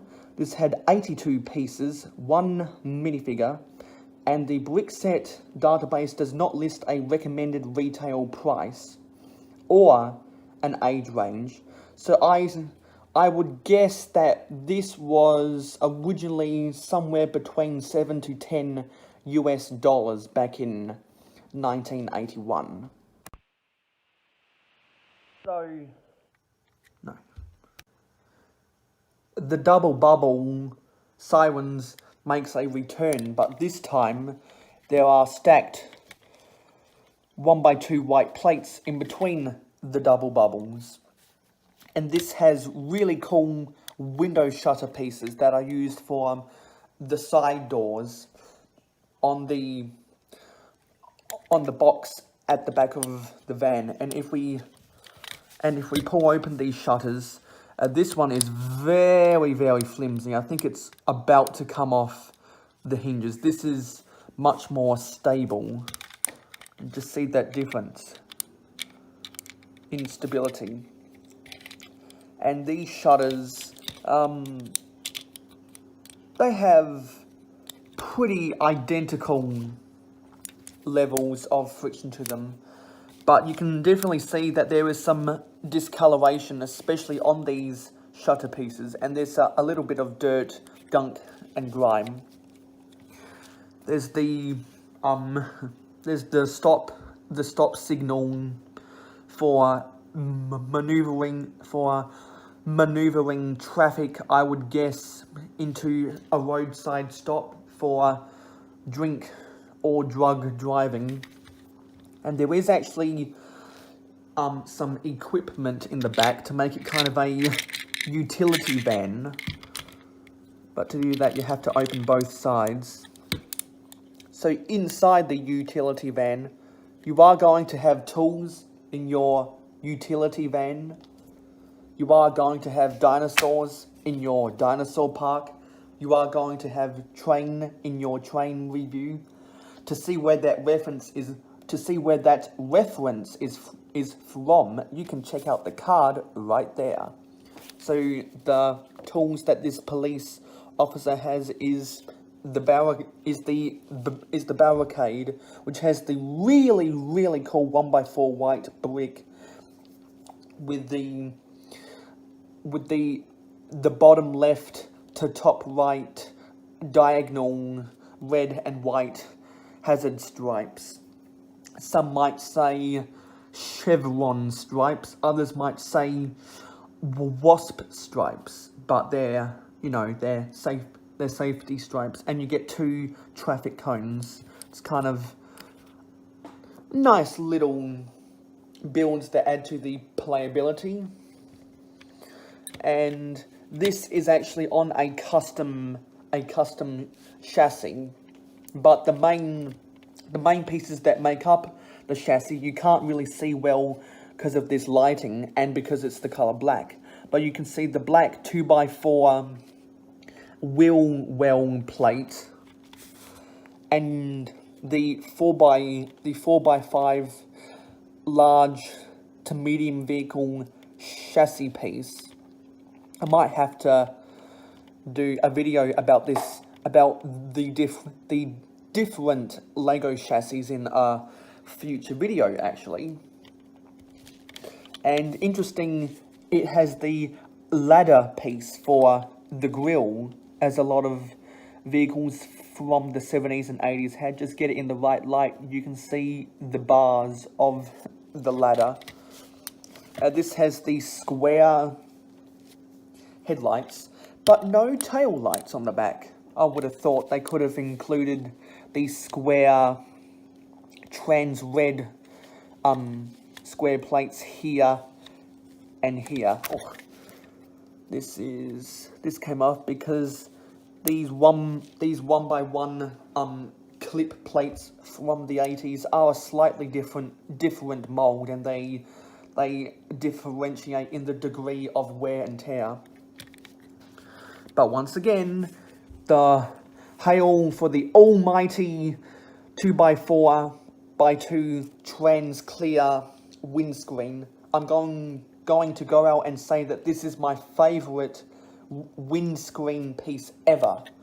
And this has a few bits of clouding due to wear and tear. But if we lift the roof off, and this time the 4x4 hinge receiving plate isn't attached to one of the 1x4 hinge plates. It's actually attached, if I can pull this apart, it's attached to this specialized 1x4x2. I guess you can technically call it a roll cage, but it's not really intended for vehicles that need a roll cage. But anyway, a lot of the vehicles, well, a lot of medium and large vehicles had this piece in the 80s and the 90s, because to get the hat piece of the minifigure to rest back, so it's got the paneling effect at the back. You can see a lot of this open area. Anyway, let me just put this back on. And these hinges, when you're trying to snap them back on with wear, tear, and age, they also have a degreeing level of clutch power. But on the opposite side, there was another one of the clip pieces, and they include the black radio walkie-talkie piece. And the minifigure is the exact same from my favourite police car ever. So now I have 2 of these guys. I think I might have another one floating around in my collection somewhere. But I really like this utility van. They call it a police van. I like to think of it as a utility van because of all the different objects you can transport in the back. And I think this is another vehicle that I might end up following the instructions to make a second one of in the future. Although these windows with the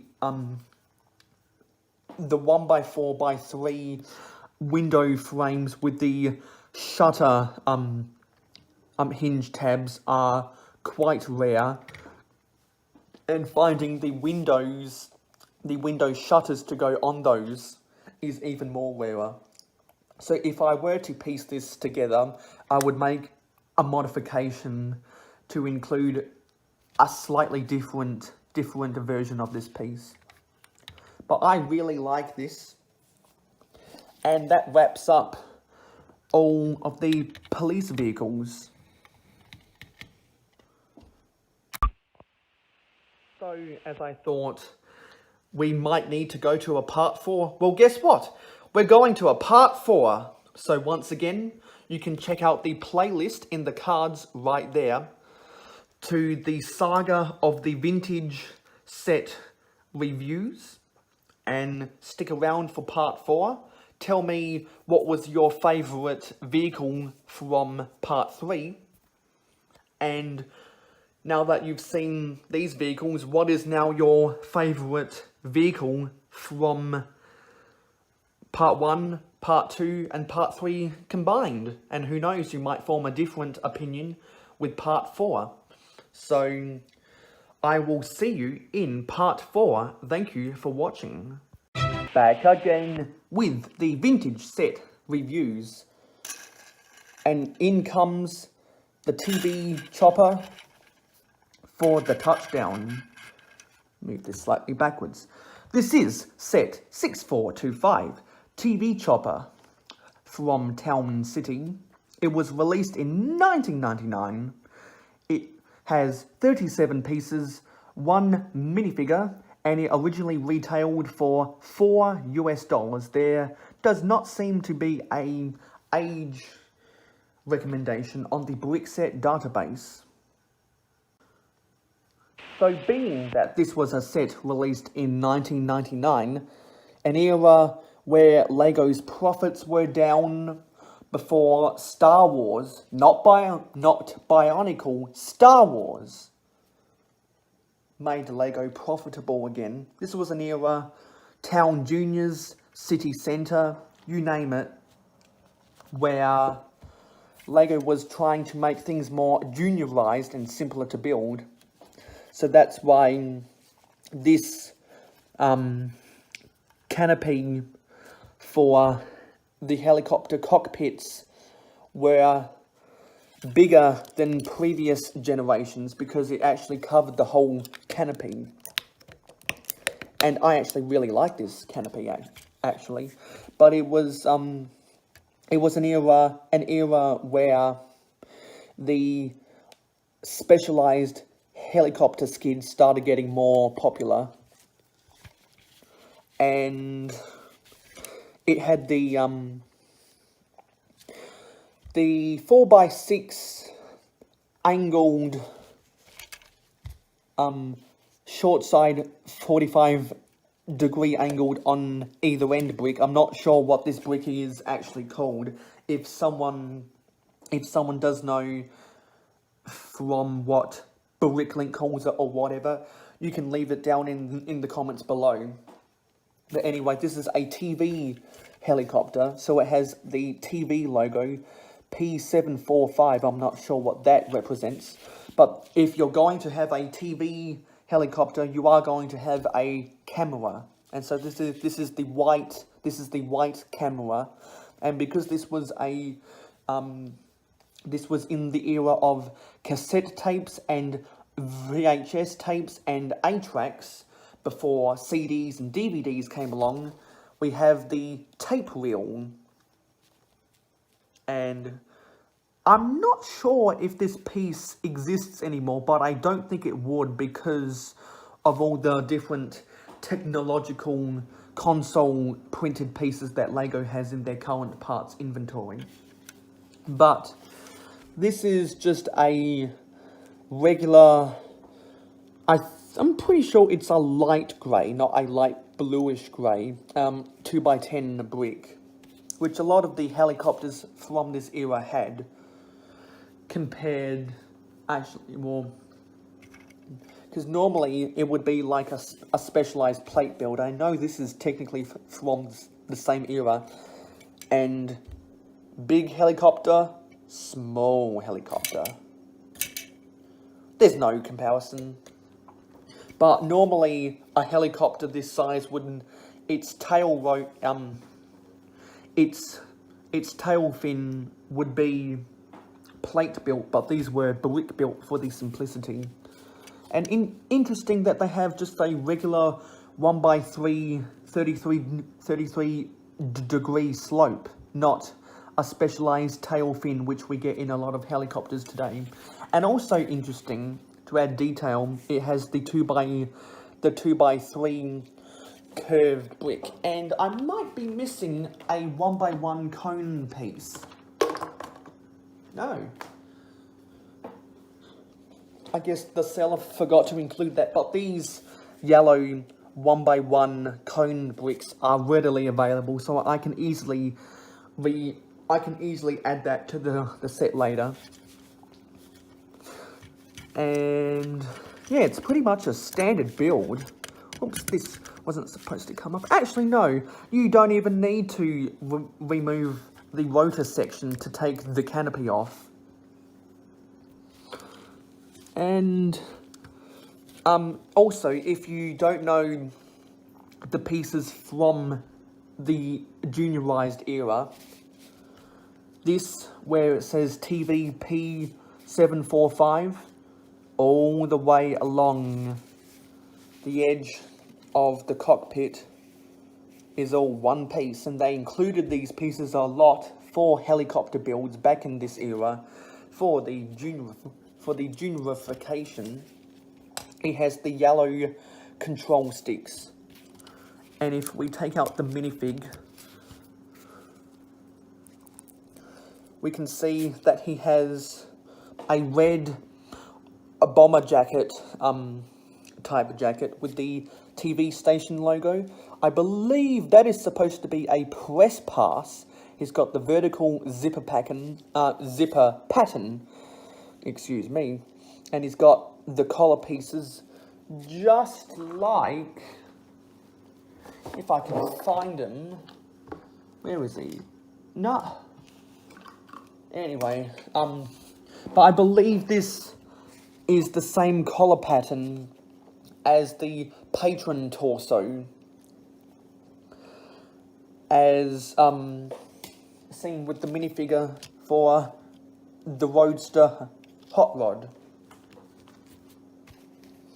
And if we take his black helmet visor off, you see that unlike the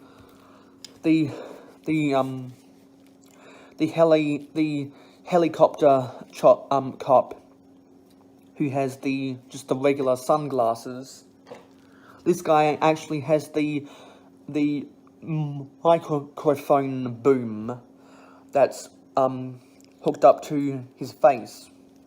So I like that face a lot better than just the regular 90s style shades for the helicopter pilot, because I mean, helicopter pilots want to be seen and heard, and if they are not heard, then these helicopters, when they're mid-air, are just gonna go and they're gonna crash out of the sky.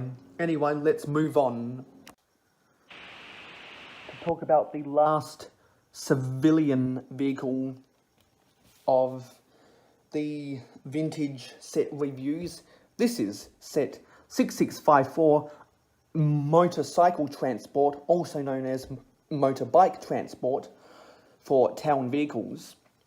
This was released in 1983. This had 42 pieces, one minifigure, and according to the Brickset database, there is no listed recommended age or recommended price. But if I was to guess, I would think this would have sold between $4 to $6 back in 1983. So for vehicle sets that have a trailer, this is about as basic as you can get. I believe this same build for the truck section is the same build as the assistant fire chief's car from one of the fire vehicle sets back in, I want to say 1981 or 1984. If you know what set I'm talking about, please leave it in the comments down below. So obviously the trailer can come apart because it uses the old style trailer elements with the original style tow ball and tow hitch. And like a lot of other vehicles in these vintage set reviews, it has the old style axles, the metal wheel axles, and the wheels with the red studs. And it has that same roof piece as the police van, this time in red, with nothing on top, of course. And this has the square trans yellow headlights, but once again no tail lights, and this is a bit more excusable because these wheels would obstruct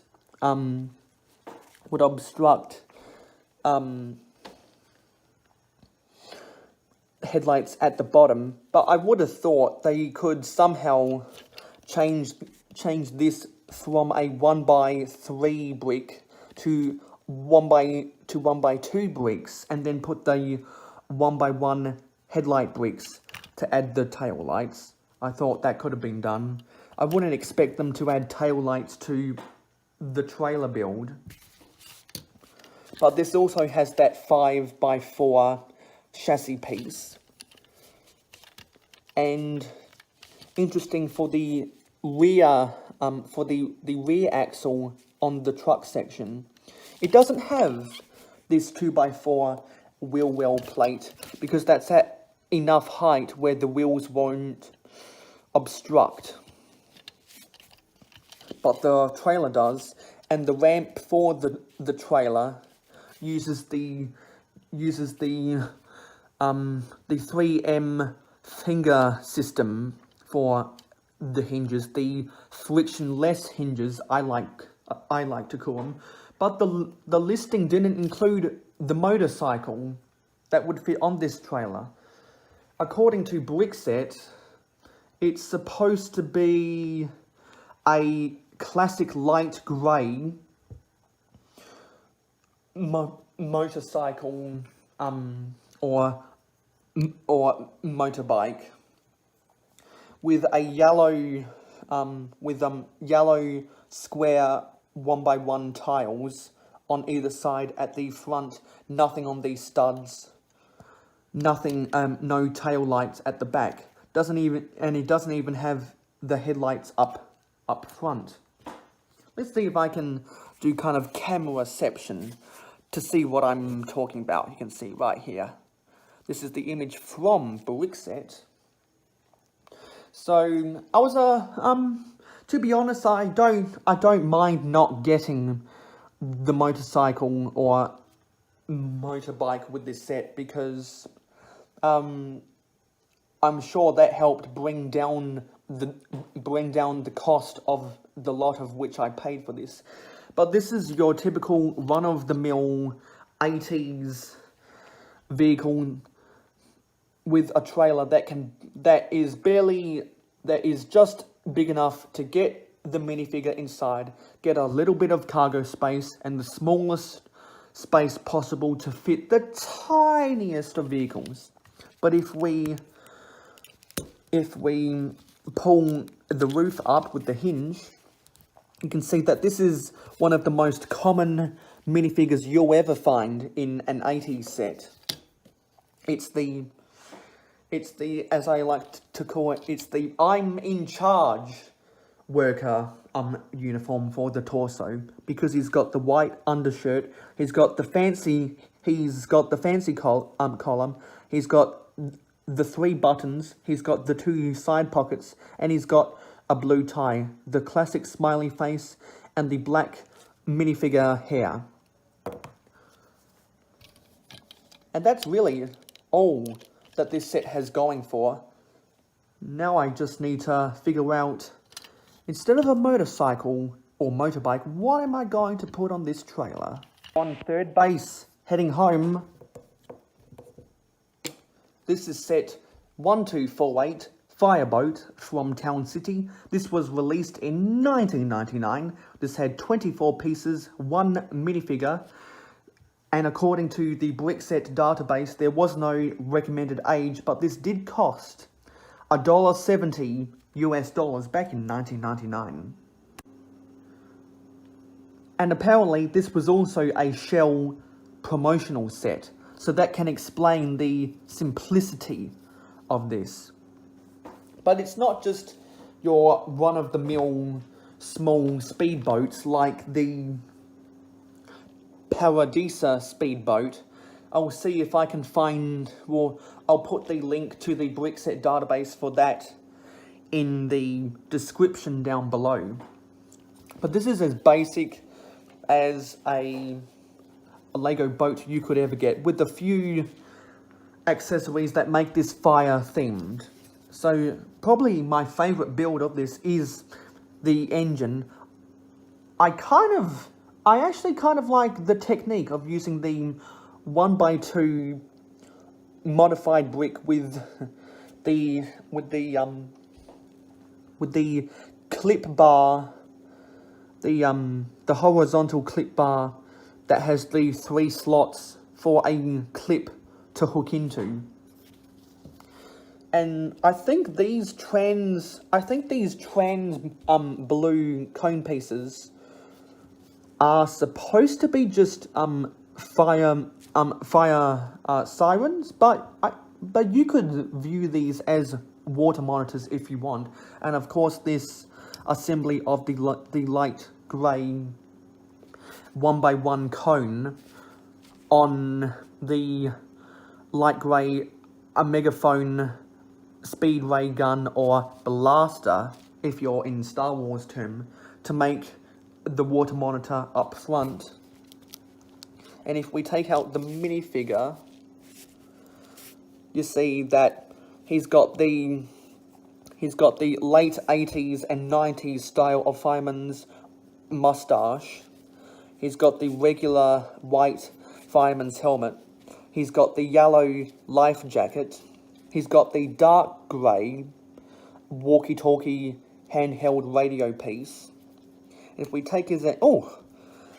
Decapitated his his hand. If we take all of this stuff off to reveal the print... Oh, I might have to do this off camera. I tell you, these life jackets are not the easiest to get off, because you have to decapitate his head to get the life jacket off. But you shouldn't be having to decapitate his his hand. God, what am I saying? But this has the more advanced style of fireman's torso. He's got the fire logo badge. He's got a vertical zipper pattern. He's got a belt. The belt buckle is in yellow, but the belt sleeves are in red. And he's got these 2 squares in yellow. I believe they're supposed to be pockets. And he's got the white collar. Go away, go away, go away. And one thing I forgot to mention is that this boat is built upon a 2x6 yellow plate, so that it's more easier to swoosh this boat around through the pretend water of a table, because these boats do not float. So don't float these boats, kids, unless you want to sink your ship. This is using the specialized angled 4x6 slope brick, which honestly I wish more I wish more speedboats back in the 80s and the 90s used this, because I think this was a really cool piece, because it gave a lot more room than just using the one that's a 4x4 area. But what this doesn't have is the 2x4 angled plate with the indent of a 2x2 by 2/3 brick area. Instead, it just uses the 2x4 red brick. And if you look in the cards right there, you'll realize that the 2x4 brick is not rare. And that's really all that's going for this boat. So, remove the minifigure. I'll just let this boat sail away into the sunset. And it's a base hit. Runner on third is running. And he is safe. He is home. This is the last set of the vintage set review. This is set 6690 Snorkel Pumper, also known as Fire Hoist, from Town Fire. This was released in 1980. It included 91 pieces, 2 minifigs, which I am missing one of the minifigs, with the black fireman's helmet. This has no recommended age range, and this, according to the Brickset inventory, no, sorry, not Brickset inventory, the Brickset database, there was no listed RRP, but I could imagine this set back in 1980 selling for somewhere between $10 to $13. So, not taking into account some of the more larger vehicles from the late 80s and the 90s, or the fire vehicles that were artificially increased in size because of a light and sounds brick or a light brick. This is the biggest Lego fire vehicle set before the year, I believe before the juniorification era of the late 90s, because this one had the trailer, and because it's a snorkel pumper, if I raise the camera up, you'll see that this can hinge up and down with the different style of space blaster or sensor piece in the light grey on a yellow 1x4 fence or roll cage piece. The second fireman, which wasn't included in this lot, has a blue seat to sit on, and it can go up and down, obviously, but it can also turn around, and on the base of the hinge, there's the 1x1 clip in black for the light grey axe, and on the sides of the trailer, it included the stanchion supports to lift the trailer up, so that when the boom is up in the air, the vehicle won't tip over onto the side. So, the trailer can detach because it's just connected via the 2x2 turntable plate. So it includes 4 of the 2x4 red wheel well plates. One of them in the regular version, which makes the square top, but 3 in the version with no studs on top, because it includes the detail of the mudguard, which I really like, but these are slightly more expensive than these. So if I were to make a second copy of this, instead of using these, I would probably use more of these. But this also includes the double bubble sirens. It includes the square trans yellow headlights again. No tail lights on the back of the tractor cab unit, but it does include the tail lights on the back. And it includes 3 of the yellow 1x4x2 fence roll cage pieces. One acting as a roll cage for the tractor cab. One to prevent the fireman who's manning the snorkel from going plop forward, and another one to hold up the boom of the snorkel pumper. And it has another blue seat for the driver, and it has the red doors with no fire logo on. There was supposed to be the fire sticker that will go on the doors, but the stickers were either never applied or have worn off to the point where they're not even visible. No, sorry, where there's not even residue on this thing. Oopsie. Sorry about that. Amateur camera work. But looking at the minifigure, you see that it has the black fireman's helmet, as all the old style firemen had. And this is actually a stickered torso on a sticker on the plain black torso.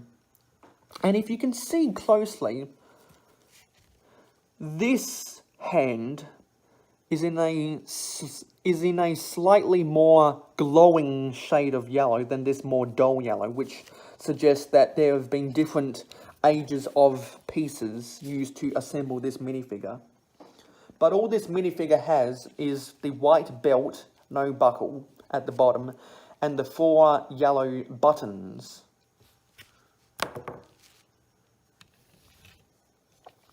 And this is my favourite fire vehicle ever, because it is incredibly useful with the ability to raise the boom up and down on this very interesting 2x4 black hinge plate, where the hinge extends out with a almost like a Technic pin style shape. But this is all one piece. These two plates are connected by this section of the hinge to where it's all one piece.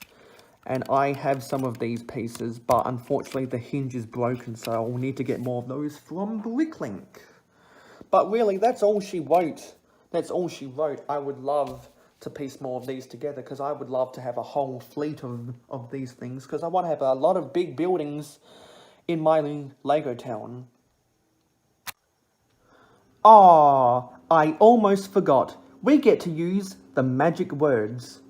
This is set 6673 Solo Trainer, also known as Private Plane, from Town Flight back in 1990. The set had 74 pieces, 1 minifigure, and according to the brick set database, there was no recommended age, but this did have an RRP of $8 US. So this plane is really, I don't think, nothing to write home about. It actually doesn't include a proper tail fin, unlike the TV helicopter. And it has the same angled 4x6 slope brick as was included in the fireboat, but this time in white. It has the plain style wheels, 3 of them, and it has this special wedged 4x4 sloped brick on 3 axes, and it comes with, and the canopy is actually a regular 4x3x1 trans light blue windscreen, and it has 4 of the trans light blue 1x2 panels to enclose the cockpit. It has the two propellers on the white axle, on the white 1x2 axle pieces. It has these really cool 4x10 plain wings that are wedged. And it has this same piece at the back in white. And it has this other wedged 4x4 brick, which if you peel all of this back, it actually has a gap for a 2x2 brick in the middle. And the cockpit can actually come off. And I don't have the minifigure inside right now, but it does include the black walkie-talkie handheld radio. Let me just scroll back, because... hang on. What was the minifigure? Interesting. Sorry for this impromptu searching. But let me do a quick jump cut. Well, it turns out the listing didn't come with the minifigure. And it also didn't include the side build. If I can zoom in on the instructions, camera reception, it's supposed to come with a Shell oil barrel with the hose, with the non-reeled hose, and a red version of this piece. And it looks like it's also supposed to come with a black wrench on a white 2x6 plate. So those builds and that minifigure weren't included in the listing, but well, that probably would have helped to decrease the price. And like I said before, I'm not fussed if I don't get the minifigures with these sets. So for me, that's no biggie, because I can always just make a custom minifigure with the minifig parts I have, and those little accessories I'm not fussed with, because I can easily make that accessory with my own pieces. All I'd need to purchase from Bricklink. You know, I should probably put a link for Bricklink in the description of these videos. Finding that non-reeled hose would be a little bit hard to come by on Bricklink. Never shop for individual pieces on eBay. But again, that's all she wrote about this plane. A lot of these vehicles I don't have any attachment to, and this is another one where I don't really have an attachment to. So I'm just going to let this plane fly off into the sunset. This concludes the vintage mini vehicle reviews. I've spanned this now over 4 parts, and I've spread out the builds for the purposes of filming. So, what was your favourite vehicle from part 4? Leave your comments down below. And what was your favourite vehicle from this whole saga of vintage mini reviews of these classic and vintage Lego vehicles? So I have finally wrapped up this video series, and I've got a bunch more video series coming out in the future, like Lego My Beddo, and a bunch more hauls, a bunch more city updates. You name it, I'll film it. Seriously, you name it, I'll film it. If you have any ideas for video series that you have, I value the opinions and thoughts of all my viewers, so leave your ideas in the comments down below. Anyway, there is much more Lego content I need to film. I am glad that I've been able to film all of this stuff on this lovely white background and floor. Like, I need to make a video of these tractor trailers and heavy haulers. These are rainbow build. They don't have their trailers because I didn't have the proper colours to make them the same as that from the 1993 Victory Cup races. I'll put the link to the brickset database for that set in the description down below. So I've got much more videos to make. So once again, this is Mayo Hosko saying thank you for watching.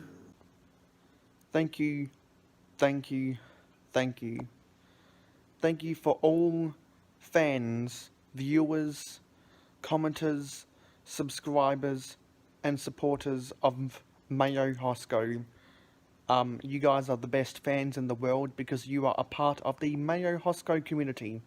And without you, I wouldn't have been able to reach this massive milestone for my channel.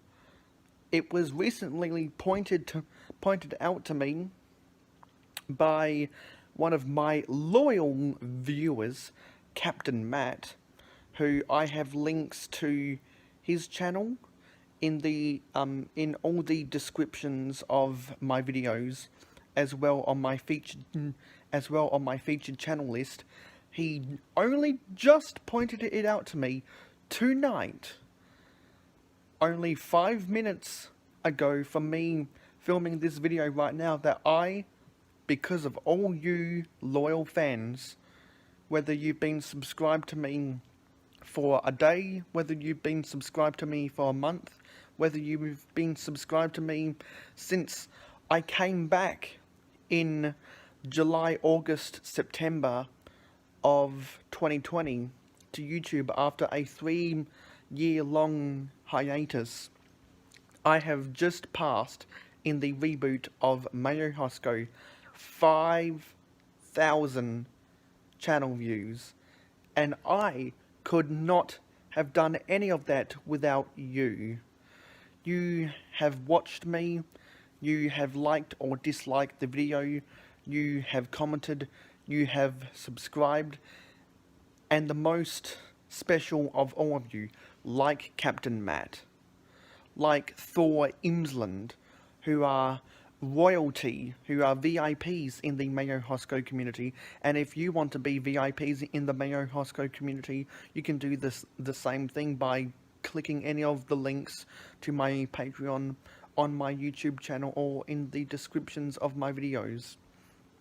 I am so proud that we have just recently passed 5,000 channel views.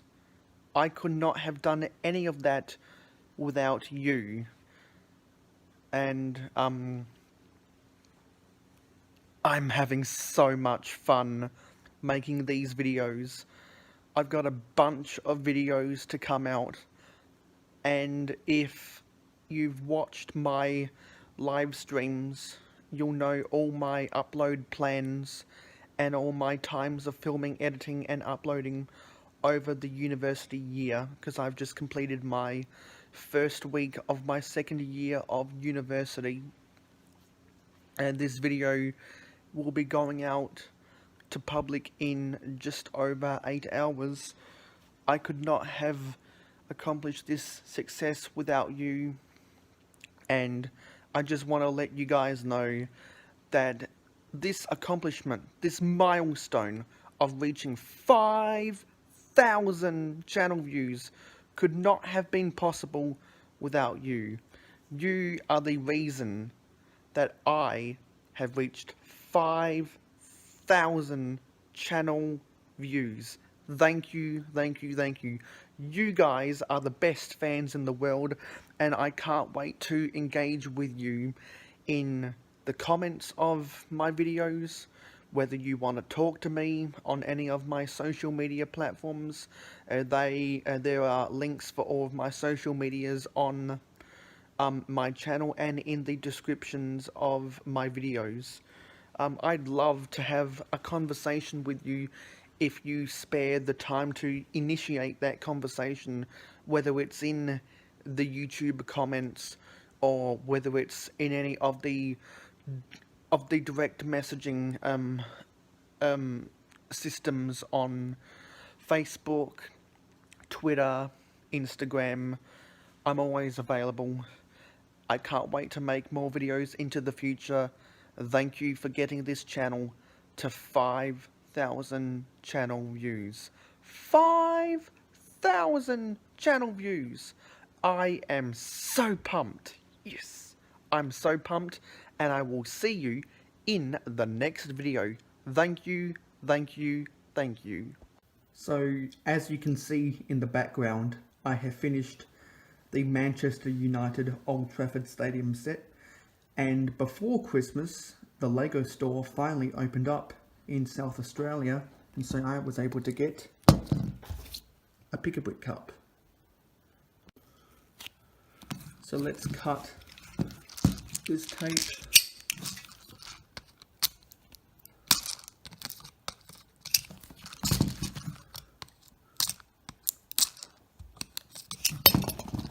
And let's spill open the cup.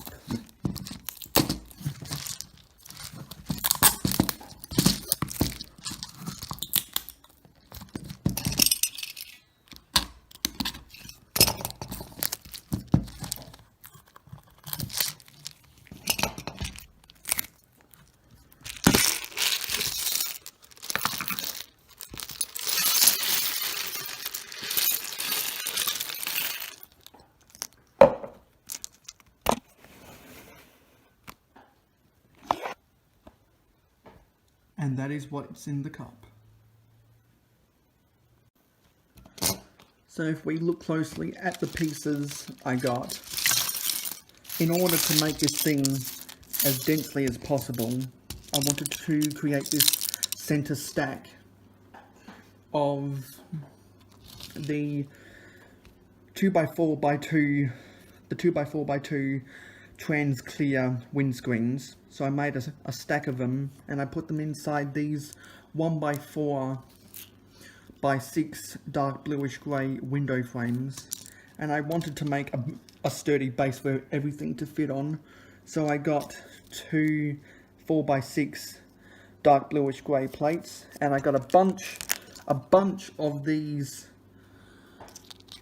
dark blue 1x2 tiles, and a bunch of these reddish brown countertop pieces, because they were the smallest people they had on. They were the smallest pieces they had on the Pick-a-Brick roll, and they also had a bunch of these dark green seaweed pieces, and these parts, which will come in handy for the vehicles I'll be showing on this channel, is the 2x4 by 2/3 white fender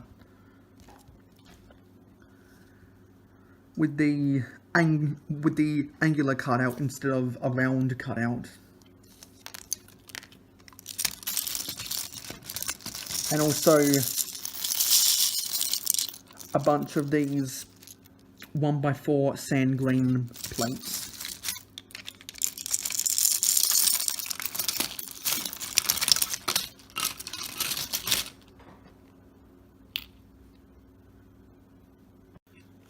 And to brace the top of the stack, I got a singular 2x4 green plate. And when I was in the store, it took me nearly 2.5 hours to fill this cup, and it took me 1.5 hours to fill this center stack, which I've since taken apart because I've opened the cup. And I had a couple of people come up to me that were impressed with my stacking, and one of them was one of the store employees. And if I can get this plate off the bottom or the top of this windscreen, she was impressed with the way you can take a stack of any slopes or any windscreens, turn one of them upside down, and it fits in together like that, so that instead of creating something like this or this, you save the space by putting it in a square. And if you have two of these back to back or end to end, which is what I did, which on the inside creates this center shaft, you can put in small pieces like 1x1 round plates and tiles, but they didn't have any, so I put in the reddish brown countertop pieces. And these parts and these parts, without doubt, are going to be used for my custom vehicles. And now I need to go on to Bricklink to try find the glass inserts for these window frames. and I'm not sure how I'm going to use these dark green seaweed pieces at the moment, but I think I'm going to use them in an underwater scene if I ever make one. And sand green is such an obscure colour that I knew I wanted to get it. Oh, and I almost forgot about these pearl gold. I'm not sure exactly what to call them. They've been used for horns, I believe, and tusks in some of the Ninjago dragons. But I think they're just really kind of upscale a decoration type pieces, which I can use in a bunch of ways on the sides of buildings, and maybe gourmet fence railings. And we'll just have to see where I eventually put them in my Lego city.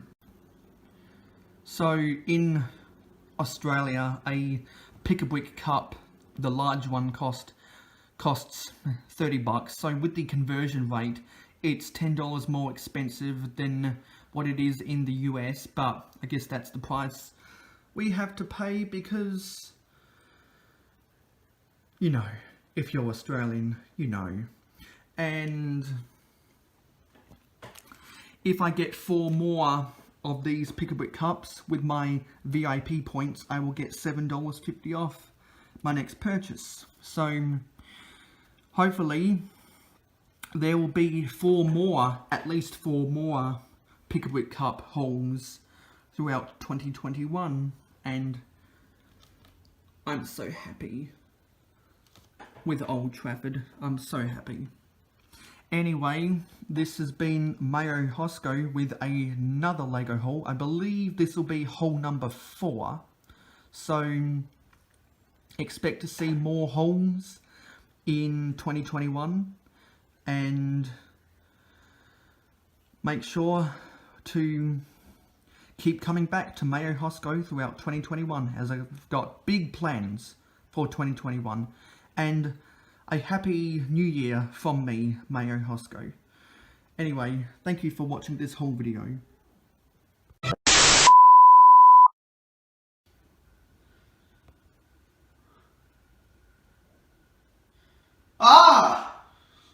The Octan Man reminds you to subscribe to Mayo Hosko. I don't. What? No! Fuck! Oh my god! What? I don't join ISIS!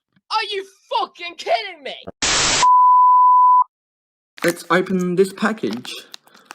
Use these cutters to open this package right here.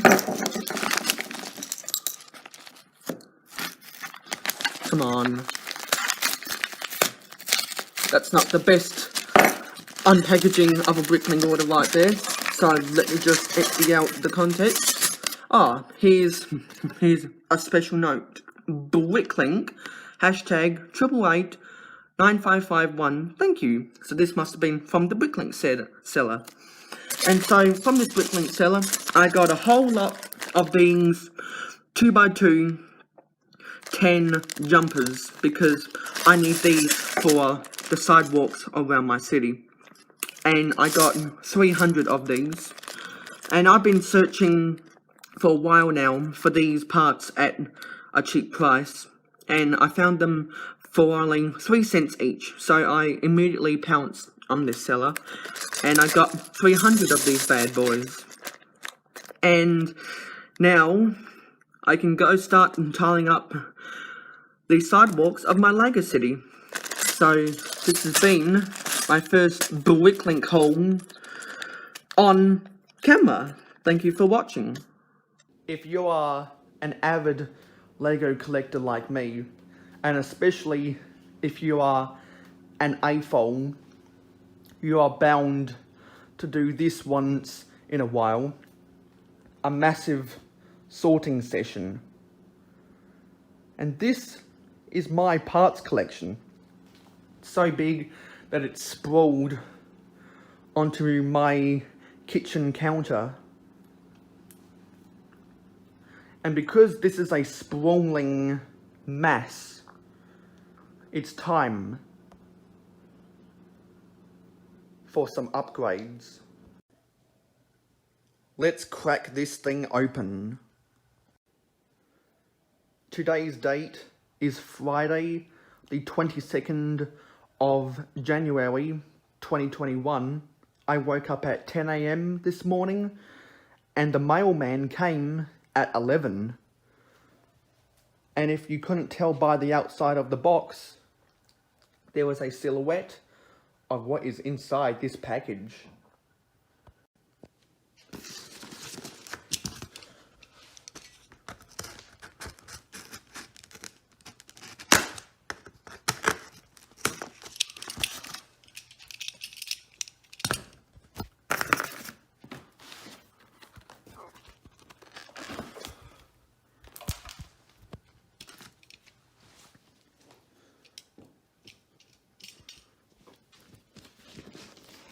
Oh, I apologise for the shaky cam, but if you know from all my other hauls, you realise that I do it in this format, and I prefer to do it in a raw video style, because that's just the way I roll. But I would like to thank God and the universe, who in my opinion, in my beliefs are essentially the same thing, for giving me the gifts of a Stanley knife. Because whenever I do Lego hauls, I can never do a haul without this Stanley knife.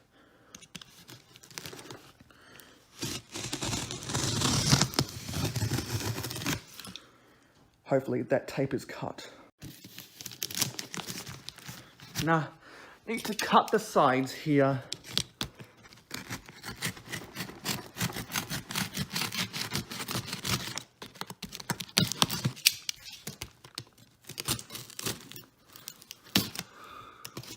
That's that side cut.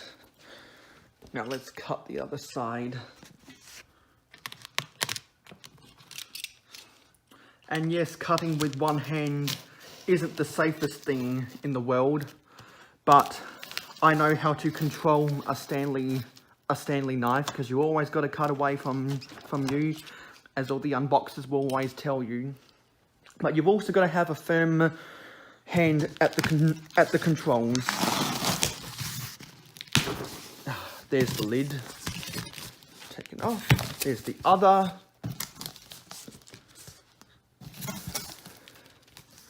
And there is the first of the 4 drawers in this package. And because I ordered 4 of these things, this is the biggest package I have ever received in the mail.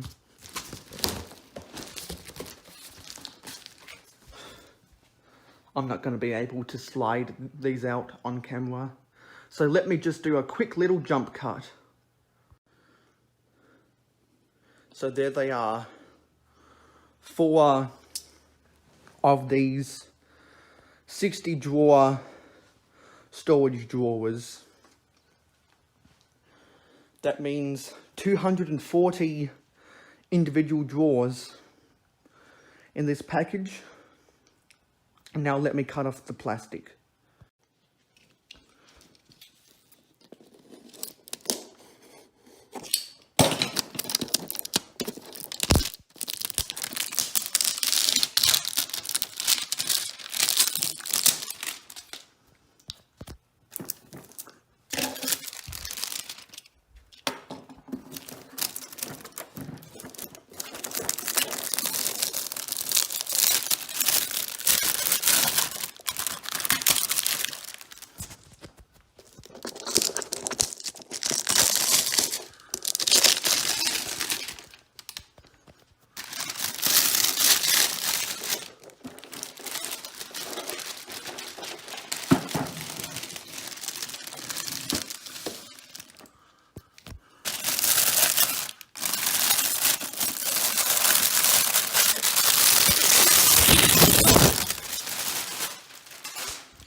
out of the plastic wrap.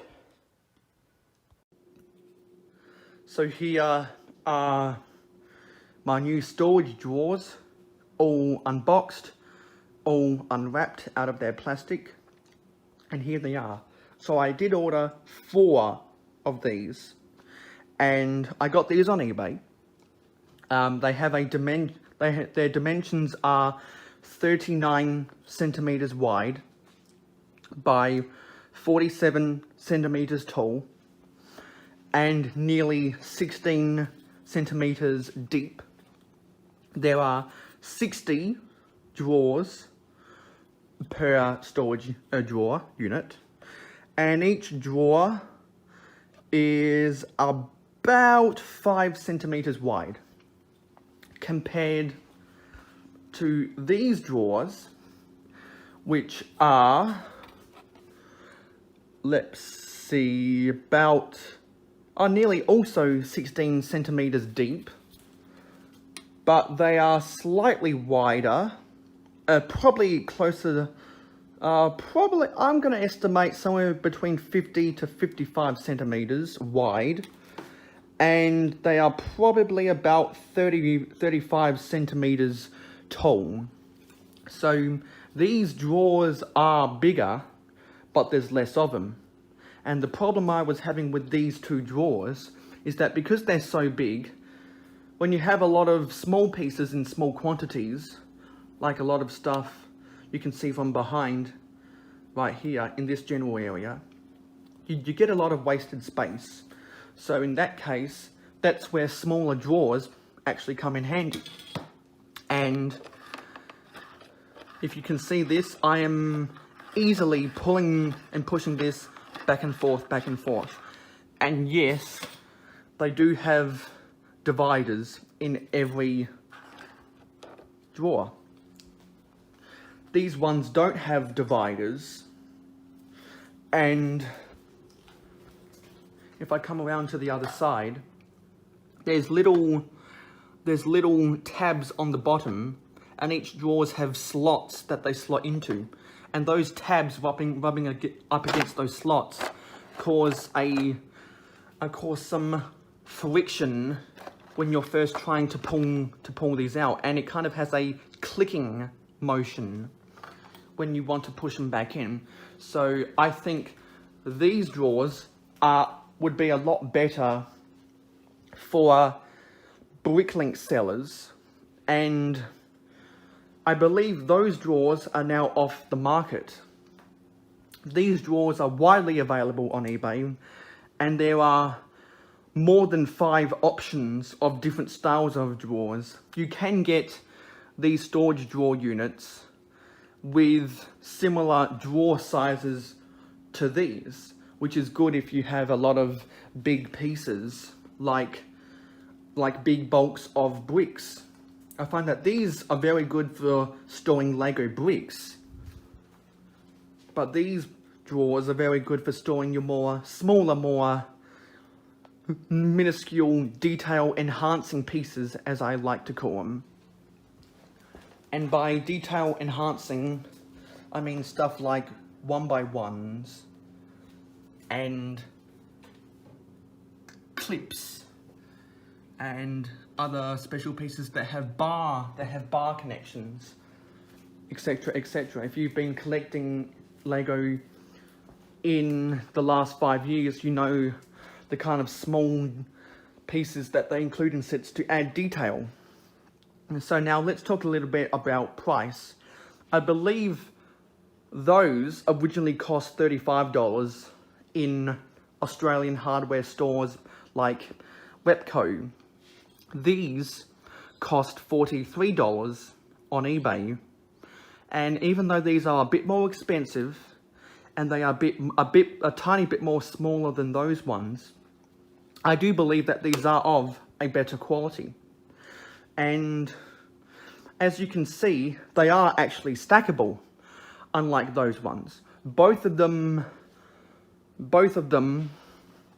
have holes in the back of them where you can hang them on hooks. See, they're the same exact hole sizes that you could hang hooks to store them or to nail them to your wall or something. But these are actually stackable without having to do all of that hardware type labor. Because if you can see on the top, on the left and right bumps, I'm just going to call them bumps, I don't know the technical terms, but they do have these slots on the inside, and they align with these tabs up top. No, sorry. If I can just quickly put this on its side, you can see that they have these tabs. You have to get up really close because the camera's struggling to pick up the black, but you can see that they have the tabs on the bottom that slot into these slots up top. So I think even though these are a bit more expensive, they are a better quality. So that concludes this Lego haul number 5, and now I have some work to do over the weekend. So at the end of this weekend, I should have a fair chunk of these pieces that are in ground level storage solutions, like jewelry accessory boxes, and they can also be used for storing fishing bait and tackle, etc., and other sorts of little bits and pieces. I think they can also be used for, well, I think they're also advertised for storing nuts, bolts, nails and screws in. And I do have a couple other Tupperware type containers and other mixed types of plastic storage solutions. And I've got these drawers. These won't be changing. The contents in these colourful plastic tubs will not be changing. The contents in this drawer, or in these black drawers, where I store a lot of my parts for building vehicles, a lot of these pieces I don't end up using because I am a vintage Lego builder. I build in vintage scale, and I build things that look like they have a vintage aesthetic, as evidence from these parts that I bought from DD Bricks. And speaking of DD Bricks, I will give a quick plug to his Bricklink store. If you live in the Asian international shipping region, you can get very cheap shipping on bulk loads of parts. And if you are if you are outside of the Asian international shipping mail zone, it might be in your best interest if you need a bulk lot of Lego pieces. If you spend $200 US in DD Bricks' Bricklink store, you get free shipping. So I might have to take him up on that offer sometime. I will give a quick plug to DD Bricks in the cards right there. Or if YouTube won't let me put them in the cards, I will put the link in the description down below. So I'm very happy with this purchase. That concludes this Lego haul by me, Mayo Hosko, and I will have more hauls coming in the future. So stick around and watch those videos. More videos to come on Mayo. So I've got another package from eBay, and this is something that I've been meaning to get for a couple years now, and it's something that I've been holding off for a little while now because the price wasn't where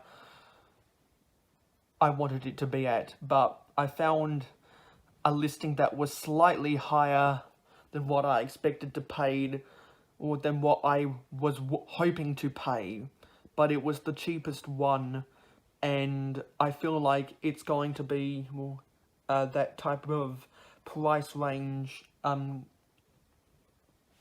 is going to be the lowest on the eBay market for the foreseeable future, and I don't want to risk not being able to jump on a listing that is under I don't want to risk losing out on a listing that is under $100 for this item. So, if you know from previous haul videos, I did a haul video about the Series 20 Lego CMF minifigs. If I can cut open this package. I did a whole video about that, and I did a review slash my thoughts about Series 20, which you can check out the whole video in the cards right there, and you can check out the review slash my thoughts video in the cards right there. So hint hint, if I can break the seals off this tape. Sorry for the shaky cam. This is just the way I do unboxings like this. And you can see my feet. There we go. This is Lego CMF's Series 19. Mayo Hosko, and welcome back to another haul video. This should be haul video number 7. Now, if you remember, a little while ago, I did a second vlog video about when I went to the Lego store. And if you remember from that video, I got 2 Pick-a-Brick cups. And these are the Pick-a-Brick cups. But I've neglected to film a whole video until now. Now we are entering the Mayo Hosko Winter Bonanza. So this is the time to get out the white bed sheet for the white background, to do a bunch of videos on the white background, and particularly these haul videos. So let's get let's get this haul underway. Now, for this first Pick-a-Brick cup, this is pretty much self-explanatory. This is a Pick-a-Brick cup all full of the new style flower stem pieces. What differentiates the new style over the old style is that the old style has an anti-stud at the bottom, while the new one has a 1 long, or it might even be a half long bar at the bottom, so that you can stick it inside of a stud hole, the hole in the stud, like one of the 1x1 open stud round bricks, etc. Or you can stick it into or you can stick it into jumpers. So this Pick-a-Brick cup is jam-packed full of those new style flower stems. When I saw the Facebook group that shows what pieces are on my local Lego store's Pick-a-Brick, well, I knew I had to get these. So that's pretty much self-explanatory. I don't need to open that. But this one is a little bit different. As you can see from the outside, there are lots of the medium green carrot top pieces, and you can see a couple carrots inside here. But there's more than meets the eye. So let me crack this open and let me pour this out. I'm going to pour it out onto this tray so that I can better sort these pieces into my collection. That new cup smell of new Lego pieces.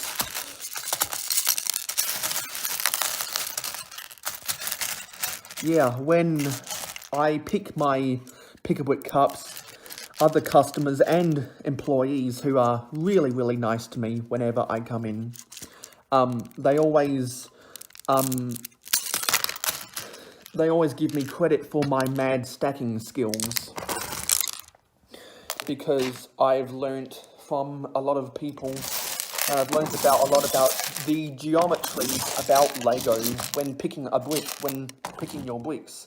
One of those techniques I learned, and something I did when these 2x4x2 trans clear windscreens were on the Pick-a-Brick roll. They're not right now. Is that because they're slopes, you can it's difficult to get them back to back, or at least it's not good to get them back to back with them both being right side up. And so I thought, why not have some of them facing upside down so that you can get the angle of these to line up. And so these windscreens are not inverted, they're just upside down. So I was able to make that geometry work. So I got a bunch of these trans clear windscreens. I also got a bunch of the dark bluish grey 1x4x6 window and door frames.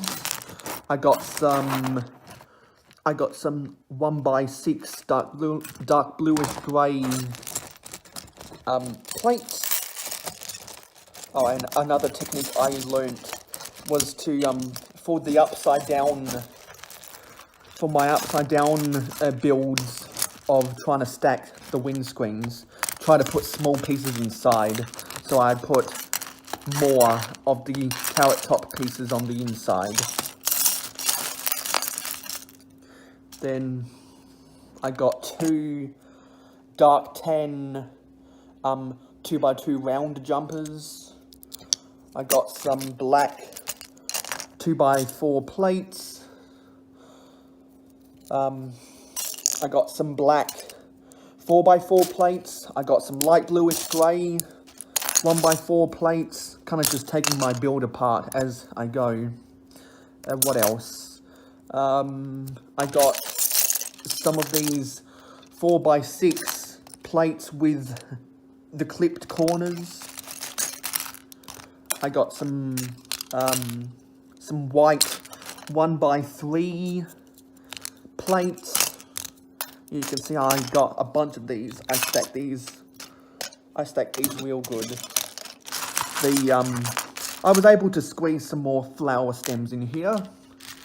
I got a bounty of the carrot, of the edible parts of the carrot. And am I seeing any more parts that are to be pointed out? Did I mention light bluish grey 1x4 plates? Yeah, so a lot of definitely a lot of foliage in this, and now I'm gonna have to go onto Bricklink to find the glass inserts for the glass panes of these window frames, which might be a little bit expensive because of how windows and doors are priced. But that is this at the back. That was the haul I got from my Lego store vlog 2. So I'm pretty sure this is haul number 7. So I'll put this in the haul video playlist, and that is my haul video. So feel free to like, comment, and share this video with your friends. If you haven't already subscribed, please hit that subscribe button. And if you want to see the production value of my channel grow, and you want to see some exclusive behind the scenes content, and early access to my videos and other types of content that I might not otherwise show on my social media, feel free to support me on Patreon. If you want to reach out to me further beyond the comments, you can find me on Facebook, Twitter, and Instagram. The links for my social media and my Patreon are in the descriptions of all of my videos. So feel free to get in touch with me. And if you want to send me something more official, my email is mayohosko@gmail.com. I'm pretty sure that's in the description of all of my videos. And hopefully during my winter bonanza, I can do more videos on the white background. And I've got a big backlog of videos that I need to film and prepare builds for those videos. So thank you for watching, guys. I'll see you in the next video, and I just wanted to once again apologize for not filming this video sooner. So take care, guys. See ya. The Octane Man reminds you it's me, Mayo Hosko, and I'm back on my coffee table, which means it's time for another big Lego haul. I will apologize for the shaky cam right now to get these things open. So, over the last 2 weeks or so, there have been end of financial year sales, and I always get my modulars in end of financial year sales. I was planning on getting the bookshop modular, but no one had that 20% off. Let me just do a quick jump cut because this is a little bit difficult to get open. The set was actually in 2 bags, so that's why I was struggling to get it open. But I went to 2 stores. The first one, I went to Maya, and Maya Australia is, I believe, different from, oh, I apologise for that little bit of shaky cam, is different from the Maya in the US. First of all, I think the spelling is different, and I've got no idea about the Maya in the US. But you can see that this is one of the black box modulars, so that can mean it is the police station. I apologise for all this shaky cam. I wanted the police station because, not for the police station itself, but I really like the donut shop and this side section with the olive green. And in general, I think this has some really good Art Deco architecture, which I think will fit into my city really well. And I have plans about building this slightly differently after I build it following the instructions. I want to create a catwalk of some type. So that's a teaser for a future project I'm going to do. But now let's open this box. Now I got this box, well, I got this from target.com.au. Let me just rotate this box. And I'll say that I got that for $50 off in end of financial year sales. So the price was brought down from $300 to $250. So not quite 20% off, 17.16% off. Let's see if this, I need to cut off this little piece of tape right here. Come on. Okay, let's see if I can open this. Yes, lots of air bubbles on the inside. But you can see that 10th anniversary tag right there. So that means that this is the assembly square.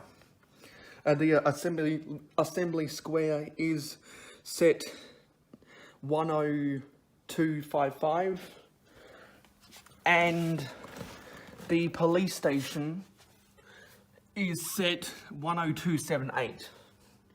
And the assembly square is from the Creator Expert line, while the police station is from the revamped Modular Buildings Collection theme in the black boxes, a part of the 18 plus thing, just like the Manchester United Old Trafford Stadium.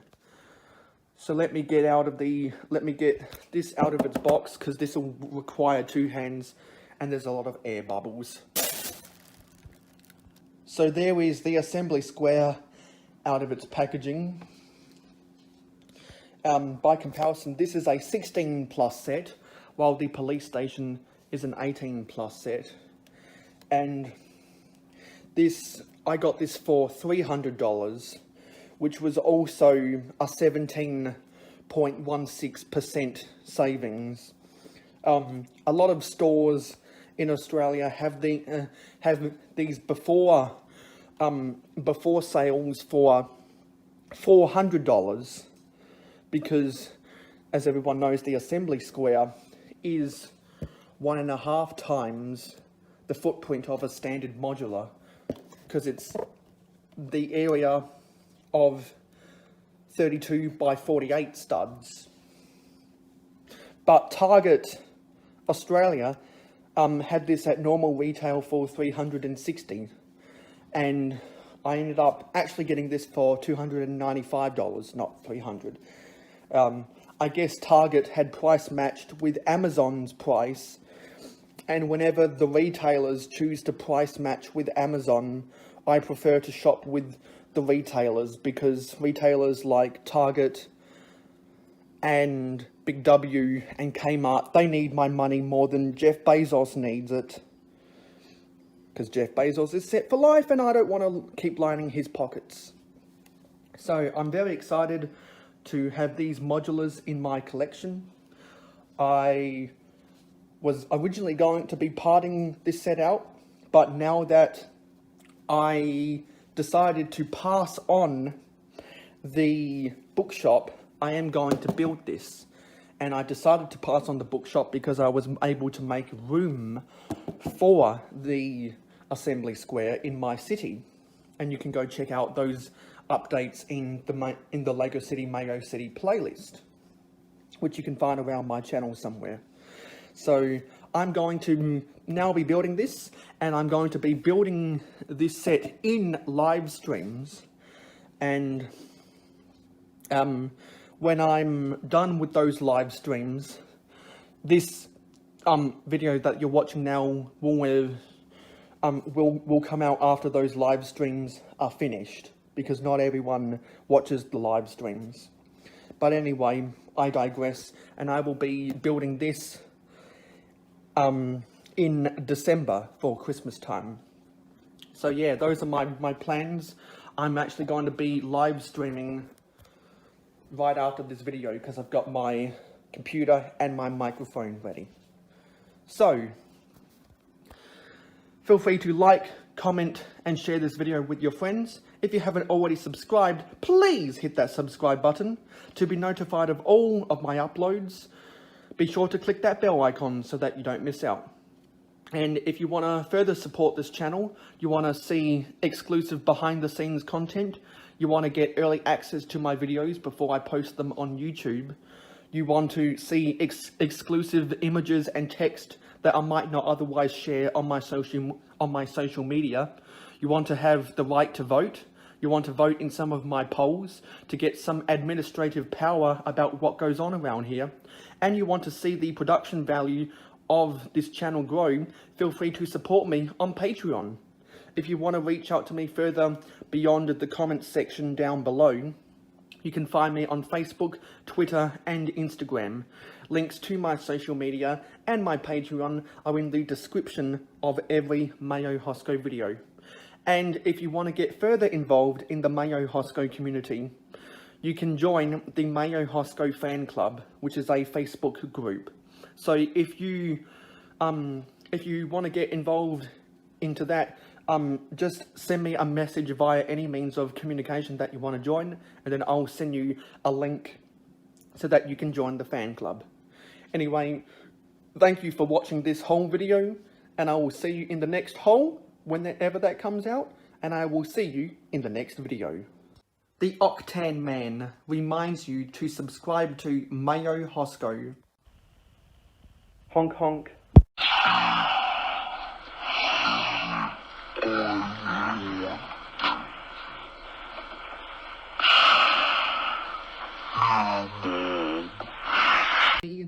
Mayo Hosko, and this is a last minute happy holidays haul. I found this set $30 off at Big W in Australia. Normally it was $100, no sorry, $130 at Big W, $120 at places like Target and Maya and Toys R Us, etc. but this was on sale for just 100, which I believe comes out to less than the equivalent of this set in US dollars. I'll have to do the currency conversion about that. But anyway, let's get out good old Stanley knife. Gonna try to do this one-handed. I think if I can get my hands up under here to just kind of cut away at this plastic wrap. Should be able to get this open out of its bag. I did a click and collect on this thing because they only had one in stock. There we go. So, some of you might be familiar with this box. And of course, it's the Creator 3-in-1 Ferris wheel set 31119. And for my main Happy Holidays present, by the way, if you couldn't tell, I'm deliberately trying to not say the day of December 25th, because I know that I have viewers all the way around the world who do not celebrate that holiday. So there will be a video on December 25th about my main gift. But this is something I bought for myself because some of you guys might know I'm working 9 to 5 right now, so I had some disposable income. I thought I'd buy this. I think it'd be an easy, fun build, and I see some pieces in here that I know that I'll be able to use in some of my mocks. So that was kind of my all those points I just said. It was my justification for buying this set. I didn't think I would buy this set, and I've gone on records multiple times before that just for me and me personally, I think the Creator 3-in-1 is better than the Creator 3-in-1 Ferris wheel is better than the Creator Expert one that they released back in 2015, because it's smaller and it's cheaper and it works in more people's cities, because not everyone can have a big ginormous city. So if you missed out on getting the Creator Expert one, this is a really good one to get for your carnival or your theme park or your amusement park setting, whatever, because it's smaller, it's cheaper, and therefore it takes up less space. And you know that whenever Lego can do a grand scale structure on a smaller scale than they did previously with just as much detail, you know that I'm always going to give that set a thumbs up, and that's always good in my books. And so I'll actually be able to get this out before, maybe on December 24th, let's say, because now I actually have the capabilities to edit stuff on my phone. So therefore I can actually use iMovie on my iPhone 13. So hopefully you'll be seeing this on December 24th. At least that day is when I'll be uploading. And so now I'm going to have to reshuffle some of things, because I believe this haul for set 31119 will be my 10th Lego haul. So my 10th Lego haul I was going to upload is going to have to be retitled to haul 11. So there are more haul videos coming to the Mayo Hosko channel. Just thought I'd show this off, because I haven't done a haul video in a while that wasn't just pre-recorded and waited to be uploaded for months. I apologize about how late some of my videos have been uploaded recently, because I'm still uploading videos that were filmed 6 months ago, and for personal choice I've decided to re-upload a lot of videos, so you'll have to bear with me with that stuff. And I'm as some people might know who have been watching my live streams and have been talking with me in either directly on Instagram or in group chats on Instagram. I have been re-uploading a lot of old videos that weren't performing as well, and I am trying to follow in. I'm trying to follow some advice that I got from Brother from Another Brick about how to influence the YouTube algorithm by trying to upload a new video every day for a 2-week period. Well, just to be on the safe side, I'm trying to upload a video every day for a 31-day period. Just to be on the safe side. See if that influences the YouTube algorithm in any way possible. Because unlike those silly people out there who say, "Oh, I don't do YouTube videos for the views." Well, if you didn't do YouTube videos for the views, why is your video? Why is your whole video? Why is your Lego video public? Just ask yourself that question. Because if the videos really weren't for the views, they wouldn't be for public consumption. They would be private, or they would be unlisted. Anyway, I'm doing needless hand gestures off to the side. You can't see any of that, can you? Anyway, I'll have a fun time building this, hopefully, while I'm spending time with my family on December 25th. I hope that everyone else enjoys their December 25th. If you participate in those celebrations. So I will see you in the next haul video, I'll see you in the next live stream, and I'll see you in the next... Me, Mayo Hosko, and I want to thank Brigzar for answering my video #bat Brigzar answer thingy. If you are a fan of vintage Lego like me, and you're not subscribed to Brigzar, then you must be living under a rock, because Brigzar is the king of vintage Lego on YouTube. Anyway, my next video #bat question is, hey Jabbo, I know you did a kind of a playthrough style review of the Unitron monorail back in 2013, but are you ever going to do a detailed review of the Unitron monorail, just like the detailed review you did of the airport shuttle monorail and the Futuron monorail? I really liked those review formats, so I've always been kind of disappointed that you didn't apply that same review format to the Unitron monorail. And I think a review, or I would say that the most anticipated review that I've been waiting for you for the history of your channel is the review of the Unitron monorail.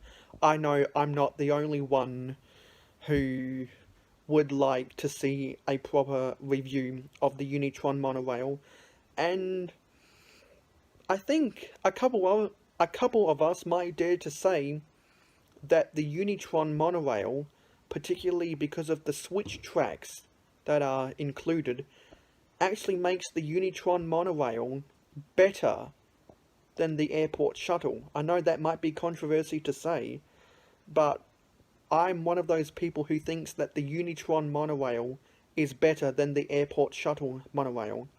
Anyway, I hope that you see this, Brigzar, and if anyone wants to leave a comment down below about whether they agree or disagree with me that the Unitron monorail, I'm not sure of the set numbers. If you know the set numbers, you can comment down below. Tell me if you agree or disagree with me that the Unitron monorail is better than the airport shuttle monorail. Anyway, this has been another video #bat Brigzar answer thingy question for Brigzar, and I'll see you in the next video.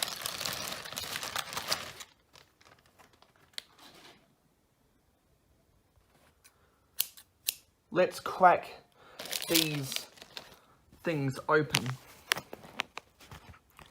Oh, and it looks like the seller has put the numbers of the minifigs on the top left corner.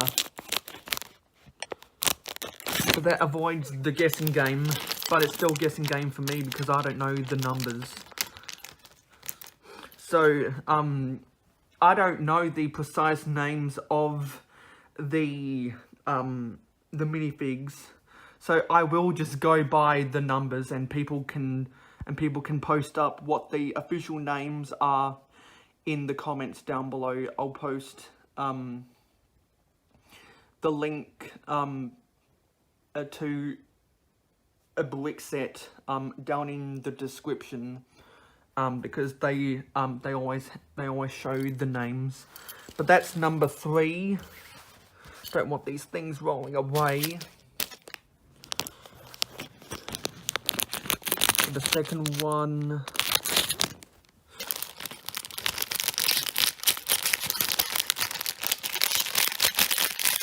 Come on, get out of there. Get out of there. Wiggle yourself out of there.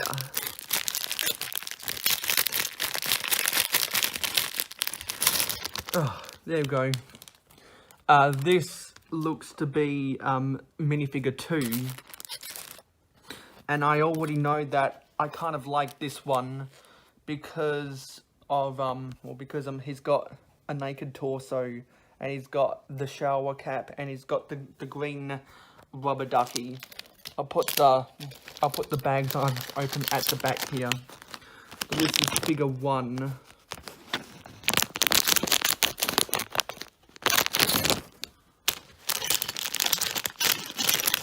I think it's kind of annoying when they put some of these pieces in the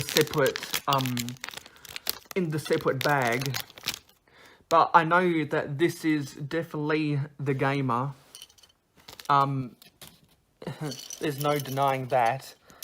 Actually, let's make some of this a bit more clear so I can put all of these minifigs on my bed.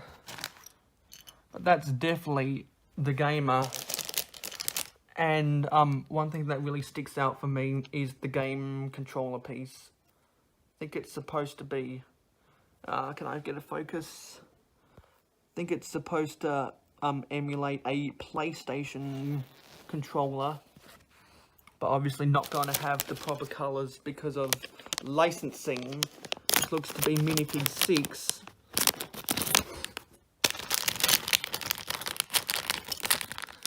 And I don't need anyone to tell me that this is the Cleopatra. I think, if memory serves me right, her name is technically the Egyptian Queen or something. But this is a minifigure 5. And, if you've noticed, from the unboxing I did of the series 20 minifigs, I always cut these minifigure packs from the right side, but not quite all the way to the other side, so that I can keep the top and the bottom always one piece. But no one needs to tell me that this is the computer programmer. I really like the beehive hair piece. If I can get a closer, actually, if I can get a closer focus, I just really like the sculpting of that piece. This is figure number 4.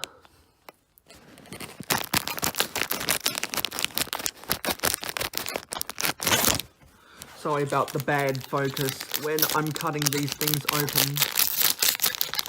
But just by looking at that cake piece, no one needs to tell me that this was the precursor to Monkey Kid.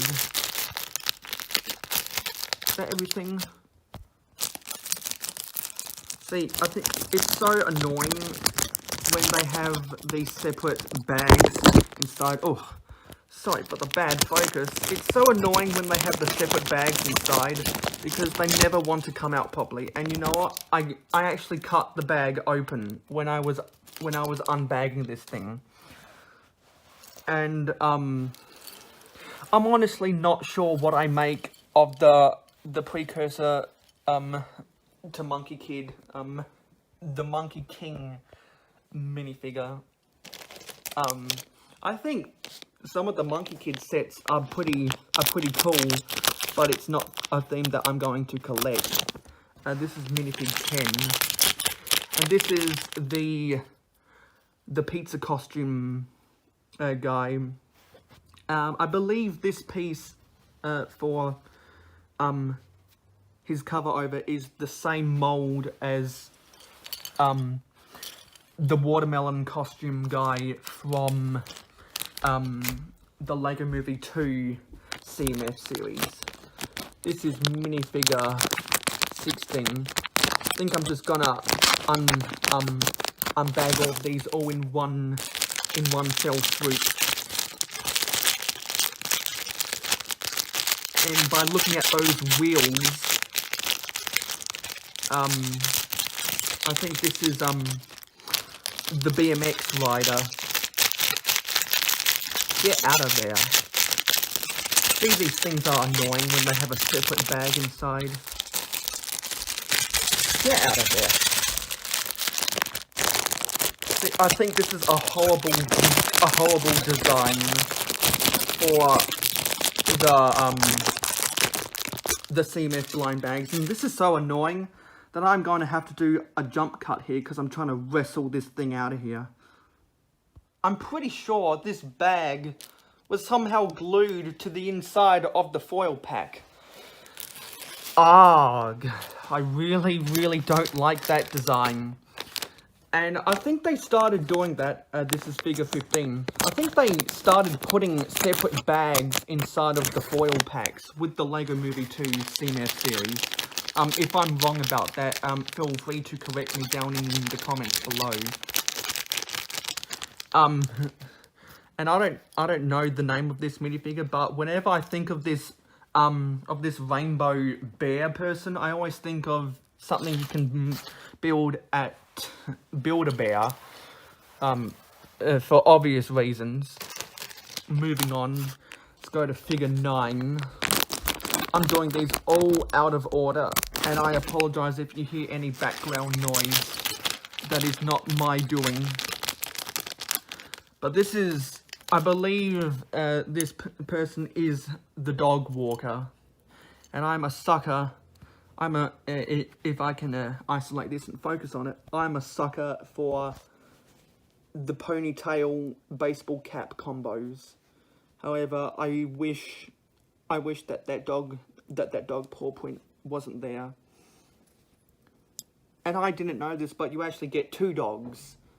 And everyone's favourite piece right now is the reddish-brown ice cream swirl, which in this CMF is used as dog poop. So that's nice. But I think honestly my favourite part about this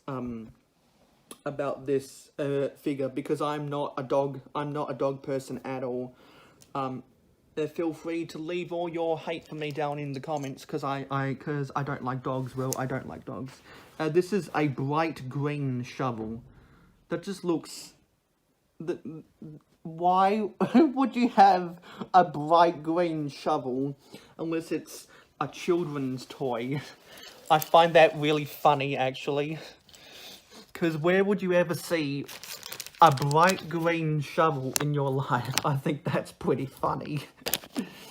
If you think that's funny, also let me know down in the comments below. I think that's really funny.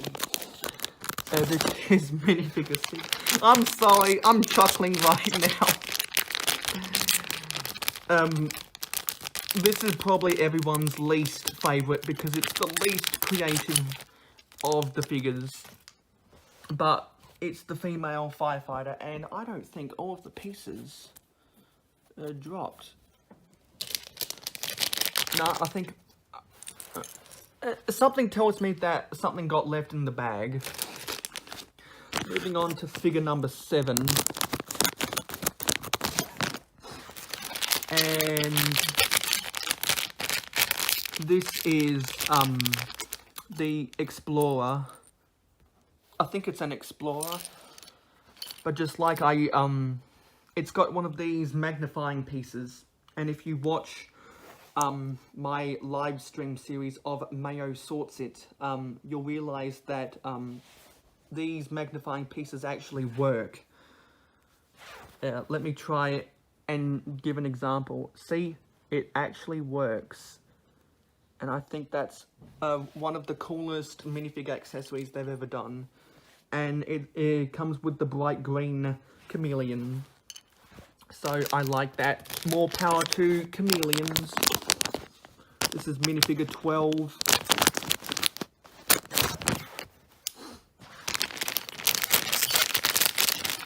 And this looks to be the gardener. The little old lady. And I didn't know this, but the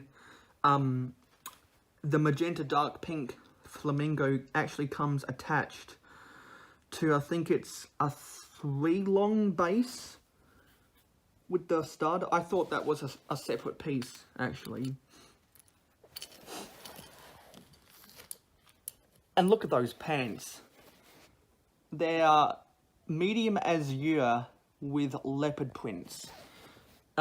If that doesn't scream old, if that doesn't scream old lady gardener, I'm not sure what does.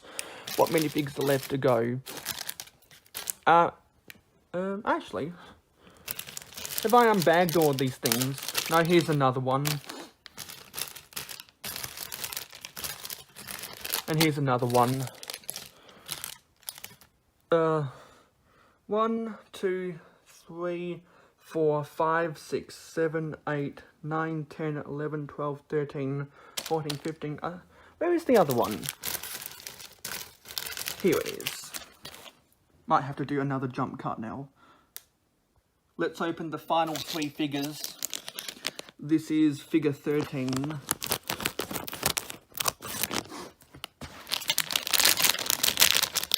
And this is the rugby player.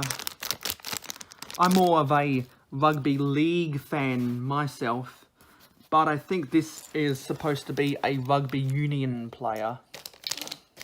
And I like rugby league better because there is a set amount of tackles per set. It's not unlimited tackles. This is figure 11, legs 11.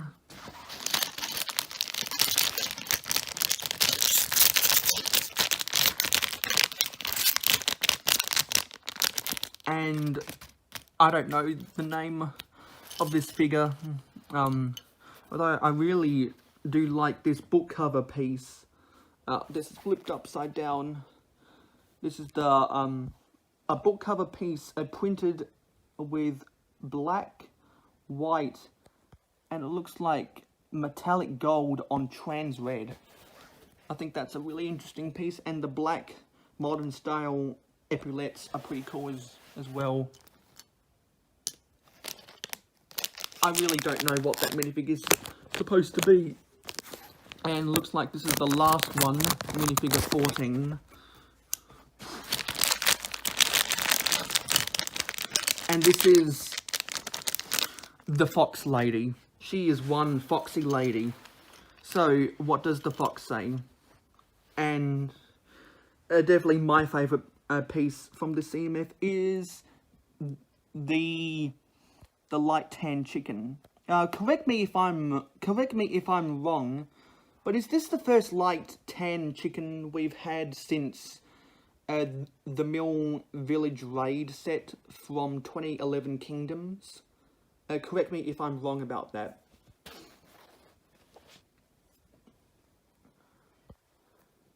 So there's all the minifigs. I'll be doing a review / my thoughts video about these in a video to come. So stick around and look forward to watching that video, and I'll see you in the next video. I knew I left something behind in one of these bags. It's the vibrant coral 1x1 heart-shaped tile.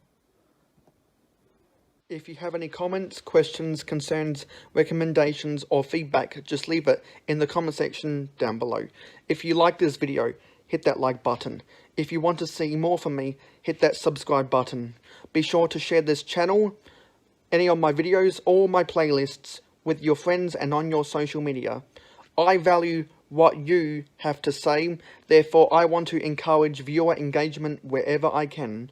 If you want to go the extra mile, consider supporting me on Patreon. All the cards for everything I say, do, and etc. will be in the cards up below, and be sure to stick around to the end of the video to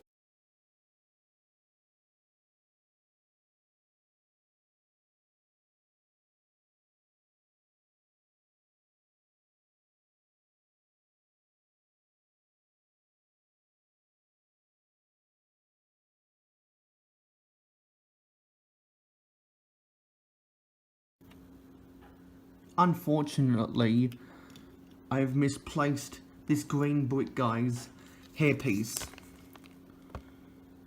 It's supposed to look like this. While this may not be my favourite of the LEGO collectible minifigure series, it still has a lot of cool figures that I like. For example, the drone operator, for a couple references and builds. One, I really like this drone build. I think it's the best drone build that LEGO has ever done. I like the 2x2 corner round macaroni printed tile with the controls for the drone. And also, if I rotate or twist this arm in his hand, you can see that that's the same T from the LEGO monorail set. And another figure I really like is this. I think she's a space hobbyist. I've forgotten the specific names from when I did the whole video of this, so, and besides, I don't like calling these collectible ball minifigures the names that LEGO has called them, because I think that LEGO kind of lazily names some of these things. I like this one for obvious reasons. One, as I pointed out in as I signaled the thumbs up to in the time-lapse, this might be in my top 10 favourite LEGO torsos of all time. It's got Benny, one of Benny's spaceship!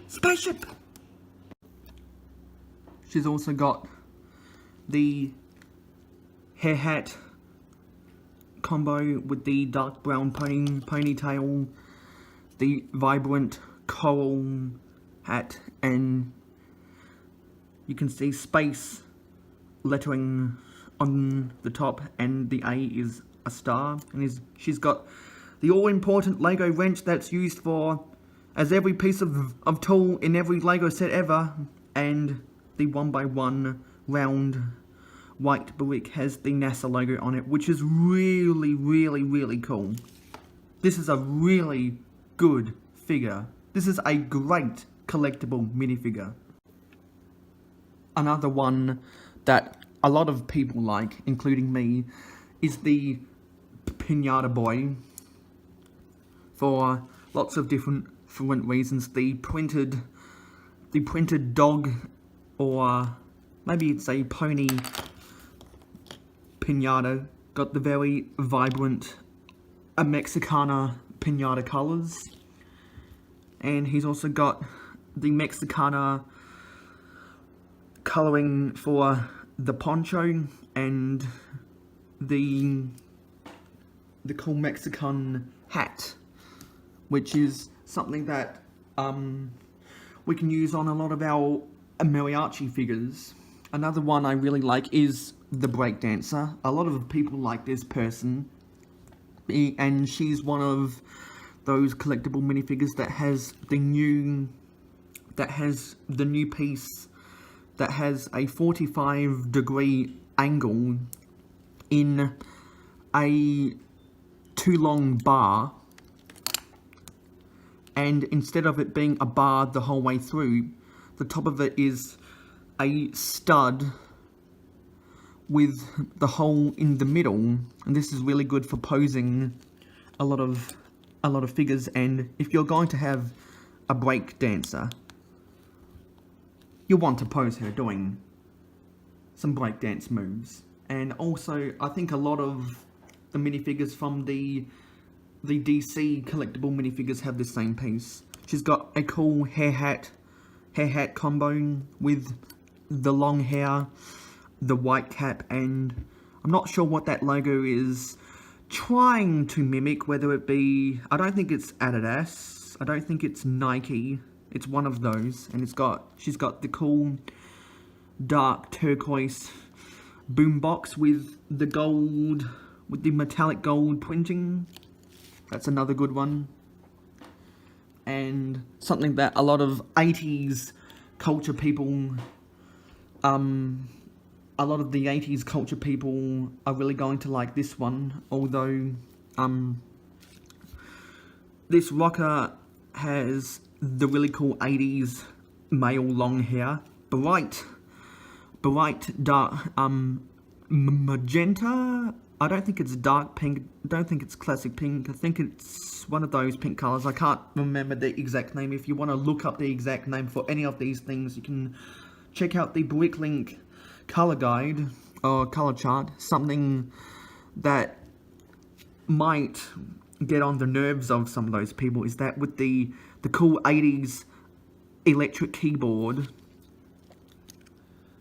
these keys are apparently the wrong way around, because the black keys are supposed to be up top instead of at the bottom. So that's another good one.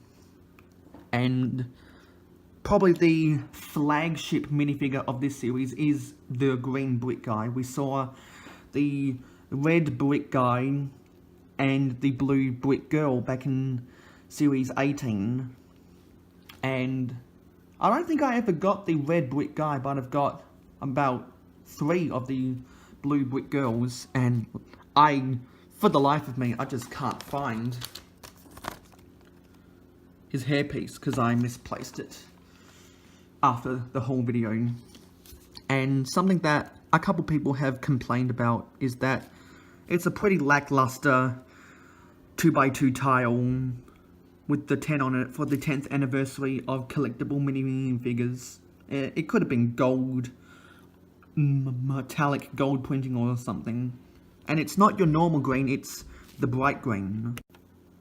The rest of these minifigures are bad or just mediocre. We've gotten a lot of these East Asian style fighters before, but this one stands out because of the nunchucks. We've got a ton of pirates and swashbucklers before, so this pirate girl is no different, but the one piece that really stands out is the hair hat combo with the tricorn hat. And we haven't gotten this style of hair in a hair hat combo before. This P in the Pod Girl is just meh, and something a lot of people really don't like is the fact that her only accessory is a generic apple. That's the problem with most of these figures, is that they have some of the most generic accessories. Like Pirate Girl just has two cutlasses. P in the Pod Girl just has an apple. Although when you take the P in the Pod suit off, she's got a printed salad bowl on her torso, which is kind of funny, kind of amusing. And the Llama Girl, which is meh also, just has a carrot. Really, we get tons of carrots everywhere. This one, I'm not sure if this is a manga style fighter, but a lot of anime fans are going to like this one. I'm not a fan of anime myself, so I'm not crazy about this figure. It is one of those mediocre figures. It's better than a couple figures, but I do like the I think it's a trans bright green blaze rod. This javelin thrower is kind of a throwback to the Team Great Britain collectible minifigure series for the 2012 London Olympics. It's a throwback because we see the return of the gold medal, but we've seen this hairpiece a billion times. I think it's a little bit interesting that we get the spear piece in white, and I don't think we've gotten this disc printing on a 2x2 tile before.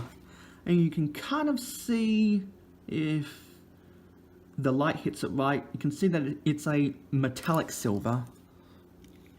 And we've gotten a bunch of knights. Oopsie! We've gotten a bunch of knights before. So this is...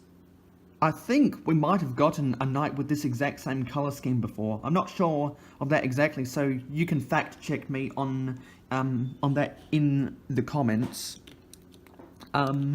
This Viking, I actually like that this Viking doesn't have the horns, because if you actually go back and look in... Oh, sorry about that bump. If you actually go back and look in history, you'll see that the Vikings didn't actually wear horns, so this kind of makes it historically accurate. And one thing I will notice about the Vikings cape is that it's that softer style material, so that you can... It's kind of like the Lego Batman movie, Batman capes. The black ones, you can actually pull it up to reveal the back torso. And I like the orange beard piece. This is a dual molded spear piece with the brown stick. And is that a gunmetal grey point? I'm not sure of that colour exactly, so you can fact check me in the comments about that one as well. This pajama girl is another meh one. I do like that we are getting the Hermione hairpiece in the bright light yellow, and the bunny is pretty cute, but that's just another meh one. And this might be one of the most redundant collectible minifigures you could ever have, because it's practically straight out of a Lego City set, and I know that a lot of people have complained about this one. And because the female diver is on the, I want to say that's dark azure, because she's on the dark azure flippers. There's no stud connection, so there's no point putting her on the plate. But the best thing about this is obviously the turtle.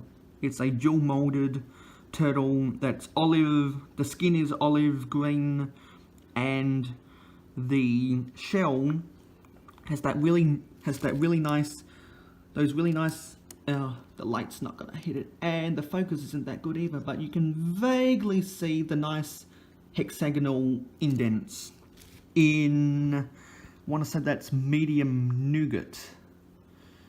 And you can just look on Bricklink about the nougat gate controversy to realise that Bricklink used to call this colour medium dark flesh, I want to say. Again, you can fact check me in the comments about that. So, this isn't my favourite of the collectible minifigure series, as I've said before, but these are definitely my favourite.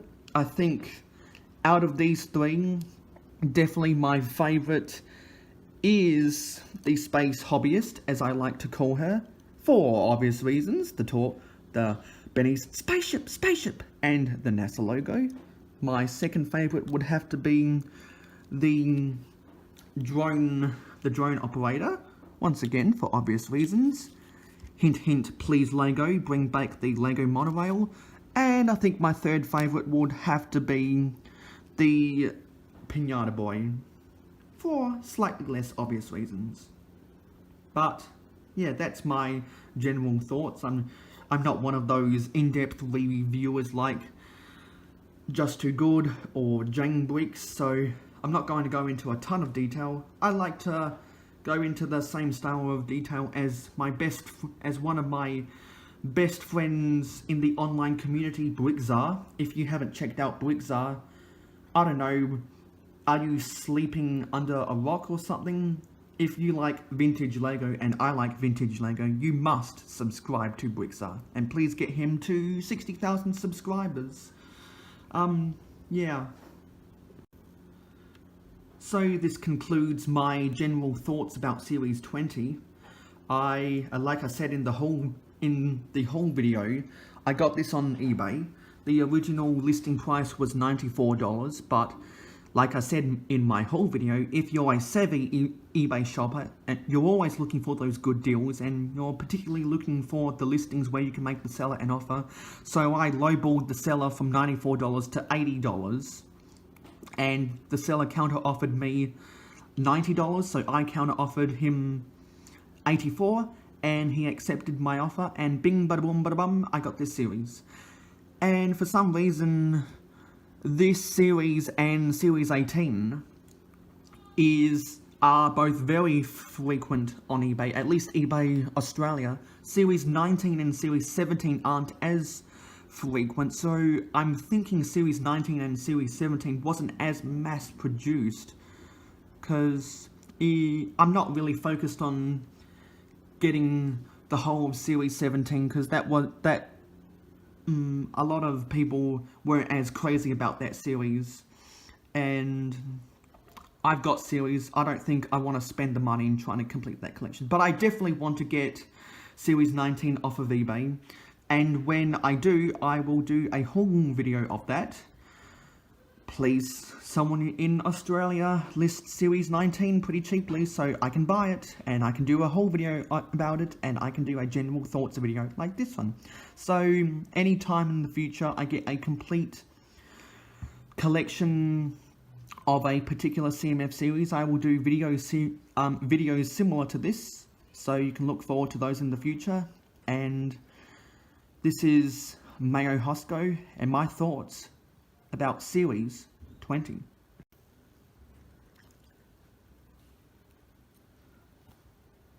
Spaceship! Spaceship! Spaceship! Monorail, monorail, monorail.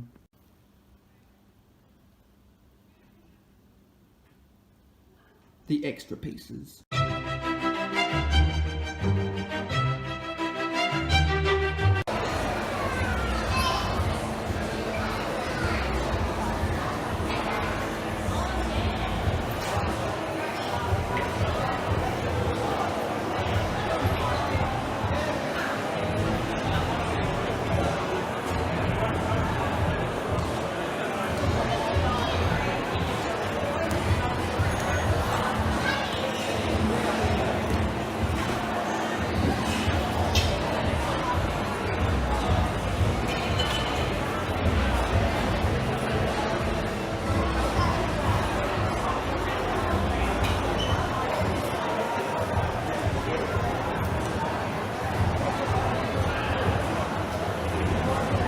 Hello, it's me, Mayo Hosko, and if I look behind myself, we've been to the Lego store again, and I've got myself another Pick-a-Brick cup. This one has a bunch of flower stems, and I'm here with my best friend, Captain Matt. You can go check out his YouTube channel in the cards in the top corner if you want to see more from him. But we've done a whole bunch of Lego shopping. I've got my Pick-a-Brick cups, he's got a Pick-a-Brick cup for himself, and a couple Lego Ninjago sets. So this has been another epic time at the Lego store, and now we will show you everything we've gotten when we get back to my house. That'd be really cool. I'm gonna do a walk around.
I'll go put your money away. I'll go.